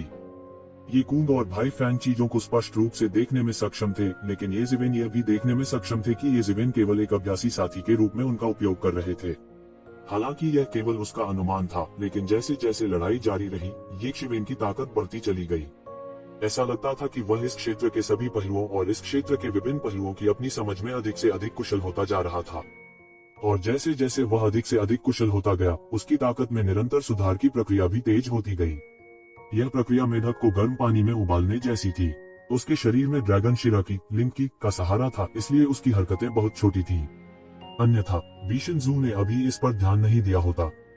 लेकिन जब उसे इसका एहसास हुआ तब तक बहुत देर हो चुकी थी। अगर शुरुआत में येज़ेवेन की ताकत केवल उसकी तुलना में थी, तो भले ही वह मजबूत हो गया, यह केवल थोड़ा मजबूत था और उसके पास अभी भी मुक्त होने का एक तरीका था। लेकिन अब बात अलग थी। वो येज़ेवेन द्वारा पूरी तरह से दबा दिया गया था और उसका बचना नामुमकिन था। आखिरकार यह परिवार का घरेलू क्षेत्र था, उनके बीशान कबीले का नहीं। उनका समर्थन करने के लिए कोई बुरा राक्षस नहीं होगा। इस समय वह अपने दिल में ईमानदारी से पछतावा करने लगा। उसे इस कीचड़ भरे पानी में क्यों उतरना पड़ा? इस मामले का उसे कोई लेना देना नहीं था, लेकिन उसे इसमें भाग लेना था। उसे अपनी ताकत पर बहुत अधिक विश्वास था और वह एक राक्षस का सामना नहीं करना चाहता था। वार्म अप, यह खत्म हो गया है। एक स्वर्ग क्षेत्र के विशेषज्ञ और प्राचीन बैरेंस महाद्वीप के अधिपति के रूप में उन्हें विश्वास था कि वे जहां भी गए वहां से बच सकते थे। हालांकि उसे गर्म पानी में मेक उबालने की येज़ेवेन की रणनीति में फंसने की उम्मीद नहीं थी। वार्म अप खत्म हो गया है। उसने दूसरी तरफ से येज़ेवेन की सुकून भरी आवाज सुनी। येज़ेवेन के शरीर की मांसपेशियां कंपन करने लगी। उसके शरीर में एक शक्तिशाली शक्ति उबल रही थी और उसके पूरे शरीर की हड्डियां चटकने लगी। यह ऐसा था मानो उसका पुनर्जन्म हुआ हो, विशेष रूप से उसकी तुलना में जब वह पहली बार प्रकट हुआ था। उस समय वह एक वयस्क की शक्ति वाले बच्चे की तरह था। वह अपनी शक्ति को बिल्कुल भी नियंत्रित नहीं कर सका। हालांकि उनके मुक्कों और लातों में बड़ी ताकत थी, लेकिन वे कुछ हद तक बेकार भी थे। वह अपनी शक्ति के केवल 10% के साथ प्राप्त किए जा सकने वाले प्रभाव को प्राप्त कर सकता था, लेकिन उसे प्राप्त करने के लिए उसे अपनी शक्ति का 20% या 30% भी उपयोग करना पड़ता था। हालांकि जैसे जैसे समय बीतता गया, ऐसी परिस्थितियां दुर्लभ और दुर्लभ होती गईं। उन्होंने वास्तव में अपनी शक्ति में महारत हासिल कर ली थी और हर पंच और किक सरल थी। बीशान जू को इसी बात का सबसे ज्यादा डर था। एक विशेषज्ञ शक्तिशाली था या नहीं, निश्चित रूप से उसके पास कितनी शक्ति थी इस पर निर्भर करता था। हालांकि एक और बहुत महत्वपूर्ण बिंदु था, और वह यह था कि वह कितनी शक्ति लगा सकता था। कम हो या ज्यादा यह अच्छी बात नहीं थी। जब यह बिल्कुल सही होगा तभी यह सबसे अच्छा होगा। हालांकि येज़ेवेन की शक्ति अभी भी बढ़ रही थी। उसने इस स्तर की शक्ति को पूरी तरह से अपना लिया था। वह वैसा प्रदर्शन नहीं करेगा जैसा उसने अभी किया था। क्या इतनी जल्दी? बीशान जू चौंक गया। यहाँ तक भाई फेंग और ये कून, जो दूर नहीं थे, असामान्य रूप से आश्चर्यचकित थे, विशेष रूप से ये कून। उसकी आंखें अकथनीय भय से भर गईं क्योंकि यह दूसरी बार था जब उसने ये शिवेन के चौंकाने वाले सुधार को देखा। पिछली बार वो ये शिवेन के विरोधी थे। वह केवल बेबसी से देख सकता था क्योंकि ये शिवेन ने बहुत ही कम समय में अपने दायरे को मजबूत कर लिया था। ये शिवेन तब एक शक्तिशाली अस्तित्व बन गया जो उसका मुकाबला कर सकता था। इस बार एक तमाशबीन के रूप में वह इसे और अधिक स्पष्ट रूप से देख सकता था। साथ ही वह और भी हैरान रह गया। इस समय वह इसे केवल एक सुनहरे पैमाने के रूप में वर्णित कर सकता था। ये शिवेन ने अपनी मुट्ठी से बीशनसु के हमले को नाकाम कर दिया और लगभग एक फ्लैश में उसके दूसरे हाथ ने हवा को पकड़ लिया और एक शक्तिशाली बल बीशनसु की ओर उसे पकड़ने के लिए आकाश में उड़ गया। धिक्कार है, लानत है, मेरे लिए तोड़ो। इस समय बीशनसु ने उग्र गर्जना की एक श्रृंखला जारी की। तलवार दर तलवार बुझी। हर तलवार की रोशनी दसियों किलोमीटर दूर जा सकती है, उसके रास्ते में सब कुछ चकनाचूर कर सकती है। बजना, बजना, बजना, तेज आवाज सुनाई दी, जिसके बाद जोरदार धमाका हुआ। तलवार की रोशनी ने ये शिवेन के बड़े हाथ को बुरी तरह से काट दिया, जिससे एक अंतहीन तूफान खड़ा हो गया। हालांकि ये शिवेन के बड़े हाथ को जरा सा भी आगे बढ़ने से नहीं रोक सका। उनका बड़ा हाथ प्रकाश की 7 रंग की किरणों और उत्तराधिकार में प्रकाश की सुनहरी दिव्य किरणों से प्रस्फुटित हुआ और इन तलवार की रोशनी को अवरुद्ध कर दिया। उसका शरीर वास्तव में एक अकल्पनीय सीमा तक अत्याचारी था। उसका बड़ा हाथ अचानक शून्य की ओर बढ़ गया और बीशानजू के शरीर की ओर बढ़ गया। टकराना। बीशनजू को बिना तैयारी के पकड़ा गया। उसके पास चकमा देने का समय नहीं था और मौके पर ही एक शिवेन द्वारा पकड़ी गई। धिक्कार है, वह इतना तेज कैसे हो सकता है? बीशानजू गुस्से से दहाड़ा। उसके दिल में वह पूरी तरह से चौंक गया था। उसे उम्मीद नहीं थी कि एक शिवेन इतनी तेज होगी। वह इतना तेज था कि उसके लिए उस शून्य को चीर कर निकल पाना असंभव था। यह इस तथ्य से भी संबंधित था कि गुप्त क्षेत्र संख्या 1 में स्थान को तोड़ना अत्यंत कठिन था। यह वह स्थान था जहां ये परिवार की युवा पीढ़ी एकत्रित होती थी और किसी भी दुर्घटना की अनुमति नहीं थी। इसलिए यहाँ की जगह को भी अनगिनत बार मजबूत किया गया था और यह जगह को फटने नहीं देगी। अगर फाड़ना इतना आसान होता तो शायद कोई अनजाने में अंदर आ जाता, लेकिन फिर भी यह इस तथ्य को नहीं छिपा सका कि एक शिवेन का हमला बिजली की तरह तेज था। यह तेज था, इतना तेज कि यह अद्वितीय था। उनके जैसा आकाशीय क्षेत्र विशेषज्ञ भी समय पर प्रतिक्रिया नहीं दे सकता था। मेरे लिए खोलो, बीशानजू गुस्से से दहाड़ा। उसके शरीर से एक शक्तिशाली शक्ति निकली, तुरंत सभी दिशाओं में फैल गई। एक विशाल ऊर्जा तूफान बन गया जो एक शिवेन के बड़े हाथ को तोड़ना चाहता था। यह किसी काम का नहीं। एक शिवेन ने ठंडी सांस ली। उसका बड़ा हाथ सीधे बंद हो गया। उसके बड़े हाथ की अनंत ऊर्जा ने मंथन किया और विस्फोट किया, लेकिन ये शिवेन के बड़े हाथ से बचने का कोई रास्ता नहीं था जो एक पिंजरे की तरह था। इसके विपरीत भयानक शक्ति ने भीतर ही भीतर मंथन किया और इसने रेनबो स्काई आर्मर पहने हुए बीशनसू को भी घायल कर दिया। अचानक बीशनसू ने एक खून सी कर देने वाली चीख निकाली जिसने पूरे गुप्त दायरे नंबर 1 को हिला दिया। 7 रंगों का स्वर्गीय कवच जो उसने पहना हुआ था उसे अचानक ये शिवेन ने छीन लिया। बीशनसू के शरीर को छोड़ने के बाद 7 रंगों वाला स्वर्गीय कवच एक साधारण 7 रंगों वाला दिव्य वस्त्र बन गया था। हालांकि इसका रक्षात्मक प्रभाव अभी भी असाधारण था, फिर भी यह 7 रंग वाले स्वर्गीय कवच के लिए अतुलनीय था जो एक दिव्य क्षेत्र विशेषज्ञ की शक्ति को व्यापक रूप से बढ़ा सकता था। उम्मीद के मुताबिक इसे रेनबो स्काई आर्मर बनने के लिए एक विशेष साधना पद्धति के साथ जोड़ा जाना चाहिए। ये शिवेन ने सिकुड़ी हुई आंखों से कहा। बीशनसू, जो अपने बड़े हाथ में था, चिल्लाया। रेनबो स्काई आर्मर छीन लिए जाने के बाद उसका शरीर खून से लथपथ हो गया था। ऐसा इसलिए था क्योंकि इंद्रधनुष आकाश कवच की खेती करने के लिए पहले व्यक्ति को इंद्रधनुषी ईश्वरीय वस्त्र को अपने शरीर में परिष्कृत करना पड़ता था। इसकी खेती करने का यही एकमात्र तरीका था। इस समय रेनबो स्काई आर्मर से छीन लिया जाना उसके शरीर से जबरदस्ती निकाले जाने के बराबर था। उसका मांस गड़बड़ था। इसके अलावा रेनबो स्काई आर्मर खोने के बाद उसकी शक्ति बहुत कम हो गई थी। उसकी ताकत भी कम हो गई थी और वह पहले की तरह वीर नहीं रह गया था जब वो एक शिवेन के खिलाफ लड़ने में सक्षम था। इस दृश्य को देखकर सभी दंग रह गए। उनकी इस पर विश्वास करने की हिम्मत नहीं हुई। क्या हुआ? इतने कम समय में अचानक बदलाव आ गया। यह बिना किसी चेतावनी के एक पल में हुआ, खासकर आकाशीय दायरे से नीचे के उन विशेषज्ञों की नजर में। क्या वे दोनों बराबरी पर नहीं लड़ रहे थे? ये शिवेन अचानक इतनी ताकतवर कैसे हो गई? उनकी नजर में मजबूत और कमजोर के बीच परिवर्तन की लगभग कोई प्रक्रिया नहीं थी। ऐसा लग रहा था कि एक शिवेन अपनी ताकत को पूरी तरह से छिपा रहा था और अचानक बीशानसू को दबाने के लिए टूट पड़ा, जिसके पास 7 रंगों का स्वर्गीय कवच था। क्या चल रहा है? क्या मुझे अभी कुछ याद आया? शिवेन अचानक इतनी शक्तिशाली कैसे हो गई? उद्धरण चिन्ह। यह बहुत अविश्वसनीय लग रहा है। क्या ऐसा हो सकता है कि येज़ेबेल इस दौरान अपनी ताकत छुपा रही थी? फिर उसने बीशांसु को एक चाल चलने का लालच दिया और फिर उसे एक जोरदार झटका दिया। इतना मजबूत। इन 10 सालों में येज़ेबेल ने क्या अनुभव किया? वह अचानक इतना शक्तिशाली कैसे हो सकता है? ये परिवार में हर कोई चर्चा करने लगा। उन्होंने यह मानने की हिम्मत नहीं की कि येज़ेबेल वास्तव में इतनी मजबूत हो गई थी। हालांकि जिन लोगों के लिए वास्तव में यह विश्वास करना मुश्किल था, वे विशेषज्ञ थे जो बीशांसु अपने साथ लाए थे। उनमें से कई उनके अनुयायी और प्रशंसक थे। उनमें से कई पहले से ही बीशांसु को एक सच्चे भगवान, सर्वशक्तिमान और अपराजेय के रूप में देखते थे। हालांकि अभी बीशांसु का पलड़ा भारी नहीं था, कम से कम उनकी नजर में वह नुकसान में नहीं था। अचानक सब कुछ कैसे बदल गया? उनमें से दो, जो मूल रूप से समान रूप से मेल खाते थे, ने तुरंत विजेता का फैसला किया। यह असंभव है, मुझे विश्वास नहीं होता, मैंने गलत देखा होगा। भ्रम, यह एक भ्रम होना चाहिए। लॉर्ड ज़ू कैसे हार सकता है? यह असंभव है। होक्स, यह पूरी तरह से ये परिवार का एक धोखा है। बीशांसु फिर से चिल्लाया। येज़ेबेल का बड़ा हाथ कस गया। उसका शरीर येज़ेबेल द्वारा निचोड़ा जा रहा था। भाई फैंग, मुझे बचाओ। इस समय उसके पास भाई फैंग से मदद मांगने के अलावा कोई चारा नहीं था। फूश, एक उग्र लाल तलवार की रोशनी आसमान से उतरी और बिजली की गति से भयंकर रूप से नीचे गिर गई। येज़ेबेल ने जो बड़ा चिगाड़ा हाथ खींचा था, वह इस जगह पर लाल तलवार की रोशनी से कट गया था। वह सीधे मौके पर ही दो हिस्सों में कट गया और फिर जमकर जल गया। एक तलवार की रोशनी निकली और सीधे बीशांसु की घेराबंदी तोड़ दी। इस समय बीशांसु के पास मुश्किल से सांस लेने का मौका था। वह जल्दी से पीछे हट गया और युद्ध के मैदान से भाग निकला। येज़ेबेल को देखते ही उसकी आंखें डरावनी हो गईं। इससे पहले उन्हें इतना बड़ा नुकसान कभी नहीं हुआ था। उसे येज़ेबेल के हाथों लगभग कुचलकर मार डाला गया था। 7 रंगों वाले स्वर्गीय कवच के बिना उसका सार, क्यूई और आत्मा कई स्तरों से नीचे गिर गई थी। उसके शरीर से 7 रंग का स्वर्गीय कवच उतार दिया गया था। खासतौर पर अभी अभी मिली करारी हार, उसके लिए यह किसी बुरे सपने जैसा था।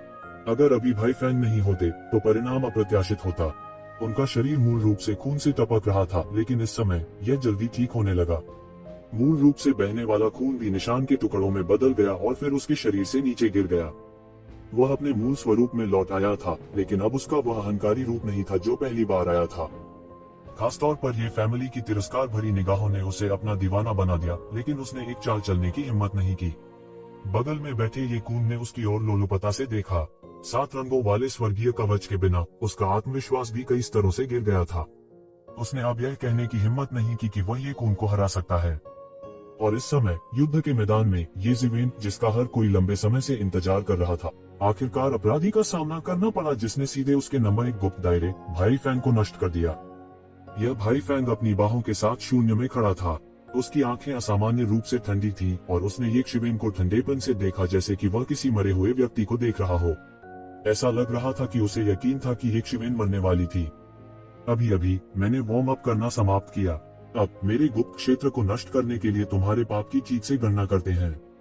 येज़ेबेल ने हल्के से कहा, आप इस दुनिया में ऐसे लोग हैं जो मुझे दोषी ठहरा सकते हैं, लेकिन दुर्भाग्य से यह आपकी मानव जाति नहीं है और यह आप नहीं है।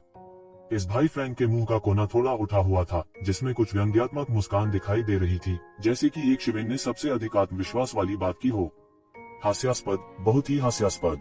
मुझे परवाह नहीं है कि आपको कौन दोषी ठहराता है, लेकिन आपको मेरे गुप्त दायरे को नष्ट करने की कीमत चुकानी होगी।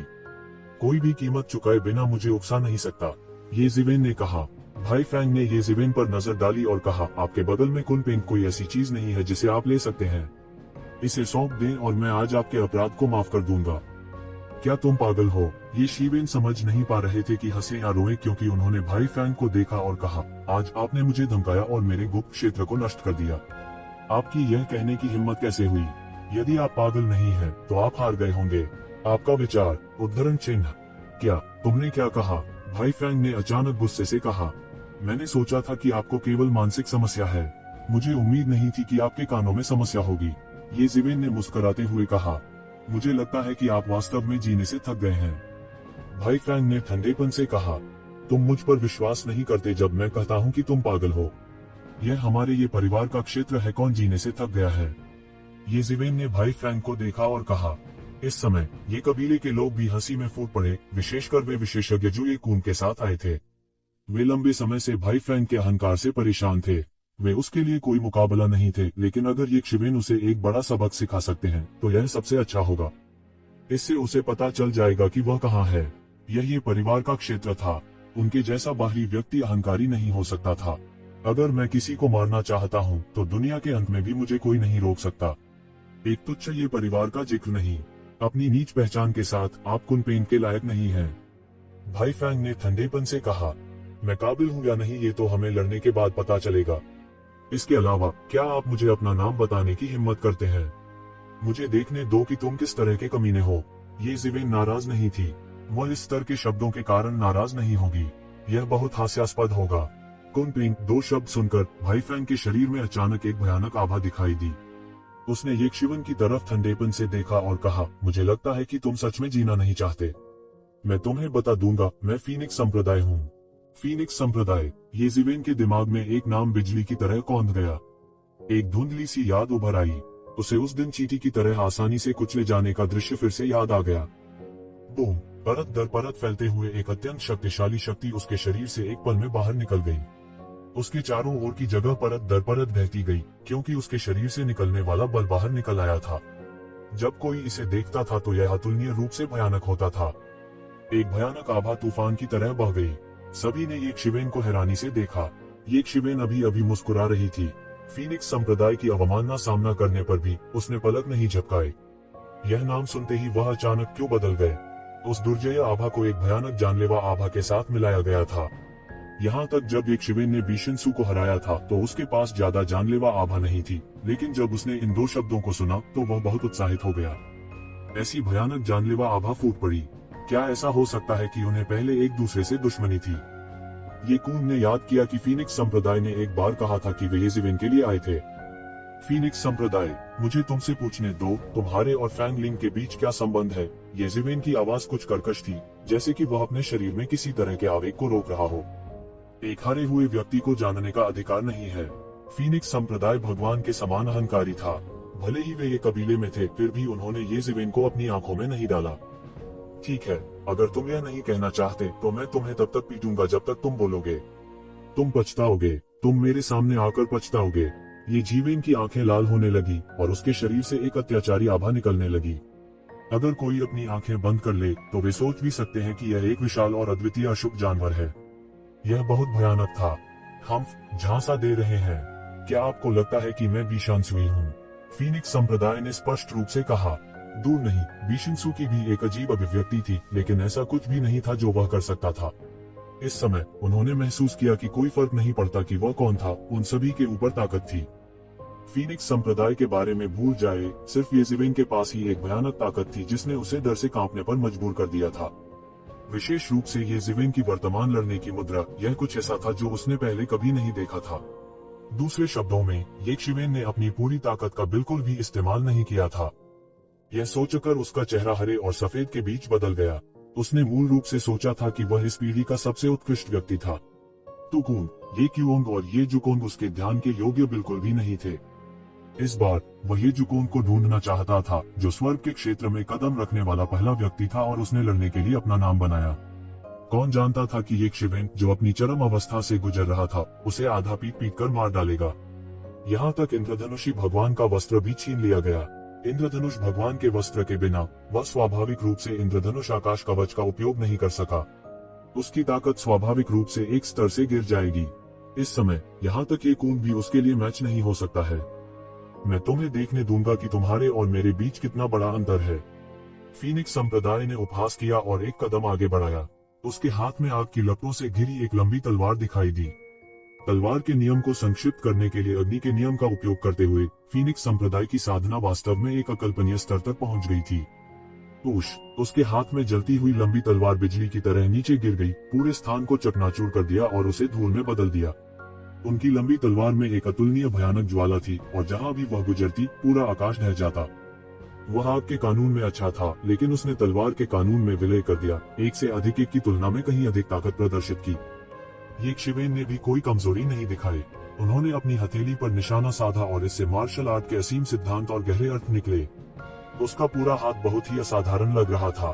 डांग, धातु के टकराने की आवाज आई। ये जिवेन का हाथ हो या फीनिक्स संप्रदाय के हाथ की ज्वाला तलवार, वे दोनों धातु की तरह मजबूत थे। दोनों पक्षों में जोरदार टक्कर हुई, जिससे अनंत मात्रा में ऊर्जा बिखर गई और तुरंत फैल गई। ये जिवेन 2 कदम पीछे हटे, लेकिन फीनिक्स संप्रदाय बिल्कुल भी नहीं हिला। इस आदान प्रदान में फीनिक्स संप्रदाय का पलड़ा भारी था। ये जिवेन के भौतिक शरीर के साथ फीनिक्स संप्रदाय ताकत की प्रतियोगिता में ऊपरी हाथ हासिल करने में सक्षम था। फीनिक्स संप्रदाय की ताकत स्वाभाविक रूप से बहुत अधिक अत्याचारी थी। आरंभिक दिव्य लोक में वह काफी शक्तिशाली था। तुम सिर्फ इतने ही हो। इतनी ताकत के साथ तुम मेरे सामने अहंकार पूर्वक कार्य करने का साहस करते हो। मरो। फीनिक्स संप्रदाय ठंडी हंसी। उसके हाथ में ज्वाला तलवार ने कई तलवार ऊर्जा को बाहर निकाल दिया। हर जगह आग की लपटों से भरा हुआ था। एक शिवेन की ओर टूटते ही इसने एक व्यापक आभा का निर्माण किया। ऐसा नहीं था कि ये जिवेन ने फायर लॉ और स्वॉर्ड लॉ का इस तरह का फ्यूजन नहीं देखा था। सन किंग म्यू कबीले में ऐसे कई लोग थे। इसमें म्यू तियानेंग शामिल थे। वह पानी में मछली की तरह था क्योंकि उसके पास सूर्य राजा की तलवार थी। हालांकि फीनिक्स संप्रदाय की उपलब्धियों और कौशल की तुलना में उनकी उपलब्धियां और कौशल बहुत हीन थे। संप्रदाय फीनिक्स की गति अतुलनीय रूप से तेज थी और वे युद्ध में भी बहुत अनुभवी थे। उन्होंने इस तथ्य का फायदा उठाया कि एक शिवेन के पास मजबूती से खड़े होने का समय भी नहीं था और हमलों की अगली लहर पहले ही आ चुकी थी। गड़गड़ाहट। तलवार की अंतहीन लौ की रोशनी एक शिवेन के शरीर पर फैल गई। दूर से हर कोई केवल यह देख सकता था कि जिस स्थान पर ये जिवेन खड़ी थी वह आग की लपटों के समुद्र में बदल गई थी। भीतर से एक छोटा सा मशरूम का बादल धीरे धीरे ऊपर उठा। वरिष्ठ भाई ये जिवेन, क्या ये जिवेन ठीक है? सभी एक बार में चौंक गए। हालांकि उस समय छोटे मशरूम बादल के भीतर प्रकाश की अनगिनत 7 रंग की किरणें निकली। एक राक्षसी लहर की तरह इसने वास्तव में छोटे मशरूम बादल को चपटा कर दिया। उस समय सभी ने एक शिवेन की शक्ल देखी। उसने 7 रंग का चोगा पहन रखा था और उसका शरीर प्रकाश की 7 रंगों की किरणें फेंक रहा था, जिससे उसके पूरे शरीर की रक्षा हो रही थी। वह ठंडी अभिव्यक्ति के साथ हवा में तैरने लगा। वह एक भगवान की तरह था। इस तरह के हमले का सामना करते हुए उन्होंने कोई कमजोरी नहीं दिखाई। 7 रंग का लबादा, यह क्या बकवास है, इसे मेरे लिए तोड़ दो। उस क्षण फीनिक्स संप्रदाय गायब हो गया। जब वह फिर से प्रकट हुआ तो वह पहले से ही एक शिवेन के सामने था। उसकी गति इतनी तेज थी कि यह टेलीपोर्टेशन की तरह थी। हालांकि हर कोई जानता था कि यह टेलीपोर्टेशन नहीं हो सकता क्योंकि पूरा स्थान प्रबलित था। इसे तोड़ा जा सकता था लेकिन इसे निश्चित रूप से तोड़ा नहीं जा सकता था। ये 2 पूरी तरह से अलग अवधारणाएं थीं। दूसरे शब्दों में यह फीनिक्स संप्रदाय की गति थी। उसकी गति इतनी तेज थी कि उसे भयानक कहा जा सकता था। हर कोई चिल्लाया क्योंकि फीनिक्स संप्रदाय के बोलने से पहले ही उसके हाथ में जलती हुई लंबी तलवार एक शिवेन की गर्दन तक पहुंच चुकी थी। इस तलवार में तलवार की कोई तकनीक नहीं थी और इसमें तलवार दाव कानून का कोई प्रकटीकरण भी नहीं था। केवल एक ही शब्द था, तेज। यह बेहद तेज था। इसमें कोई अशुद्धता नहीं थी। केवल इसी तरह से वह इतना तेज हो सकता था। इससे पहले कि एक शिवेन प्रतिक्रिया दे पाता, उसका पूरा सिर काट दिया जाने वाला था। इस समय केवल ये कूंगी मैदान में शांत रहने में सक्षम थे क्योंकि उन्होंने व्यक्तिगत रूप से ये जिवेन की गति देखी थी। तो कून की अपनी गति असाधारण थी। टेलीपोर्टेशन के मामले में उनका डेविल बटरफ्लाई ट्रांसफॉर्मेशन बेहद तेज था। हालांकि एक शिवेन का सामना करते समय उसके पास एक शिवेन को दबाने का कोई तरीका नहीं था और वह ऐसा करने में पूरी तरह से असमर्थ था। केवल वह जानता था कि फीनिक्स संप्रदाय इतनी आसानी से एक शिवेन को पकड़ने में सक्षम नहीं होगा। फीनिक्स संप्रदाय के चेहरे ने कुछ भयावह मुस्कान प्रकट की, जैसे कि वह पहले से ही ये जिवेन की मृत्यु देख सकता था। इस महत्वपूर्ण क्षण में ये जिवेन के शरीर की सतह पर तुरंत एक प्राचीन कड़ाही दिखाई दी जो उसके भीतर उसके पूरे शरीर की रक्षा कर रही थी। 8 खजाना ब्रह्मांड देख जो अंतहीन क्यूरी से संघनित था, स्वाभाविक रूप से मुख्य निकाय नहीं था। इस समय मुख्य भाग का उपयोग करना उसे नष्ट करने देने के बराबर था। टकराना। हालांकि 8 खजाना ब्रह्मांड देख जो ची से संघनित था ने फीनिक्स संप्रदाय की लंबी तलवार को नहीं रोका। इसने केवल 8 खजाने वाले ब्रह्मांड कालड्रॉन की बाधा को तोड़ने से पहले उसे एक पल के लिए रोक दिया। क्या आपको लगता है कि आप मुझे केवल इस चीज से रोक सकते हैं? फीनिक्स संप्रदाय चिल्लाया, यह काफी है, मेरी मुट्ठी खाओ। ऐसा लगता था कि एक शिवेन ने इस समय केवल प्रतिक्रिया व्यक्त की थी। उसे देर हो गई थी, लेकिन उसकी सुनहरी मुट्ठी बिजली की तरह लहरा रही थी। यह सीधे फीनिक्स संप्रदाय के सिर की ओर दौड़ा, सीधे उसके सिर को टुकड़ों में तोड़ना चाहता था।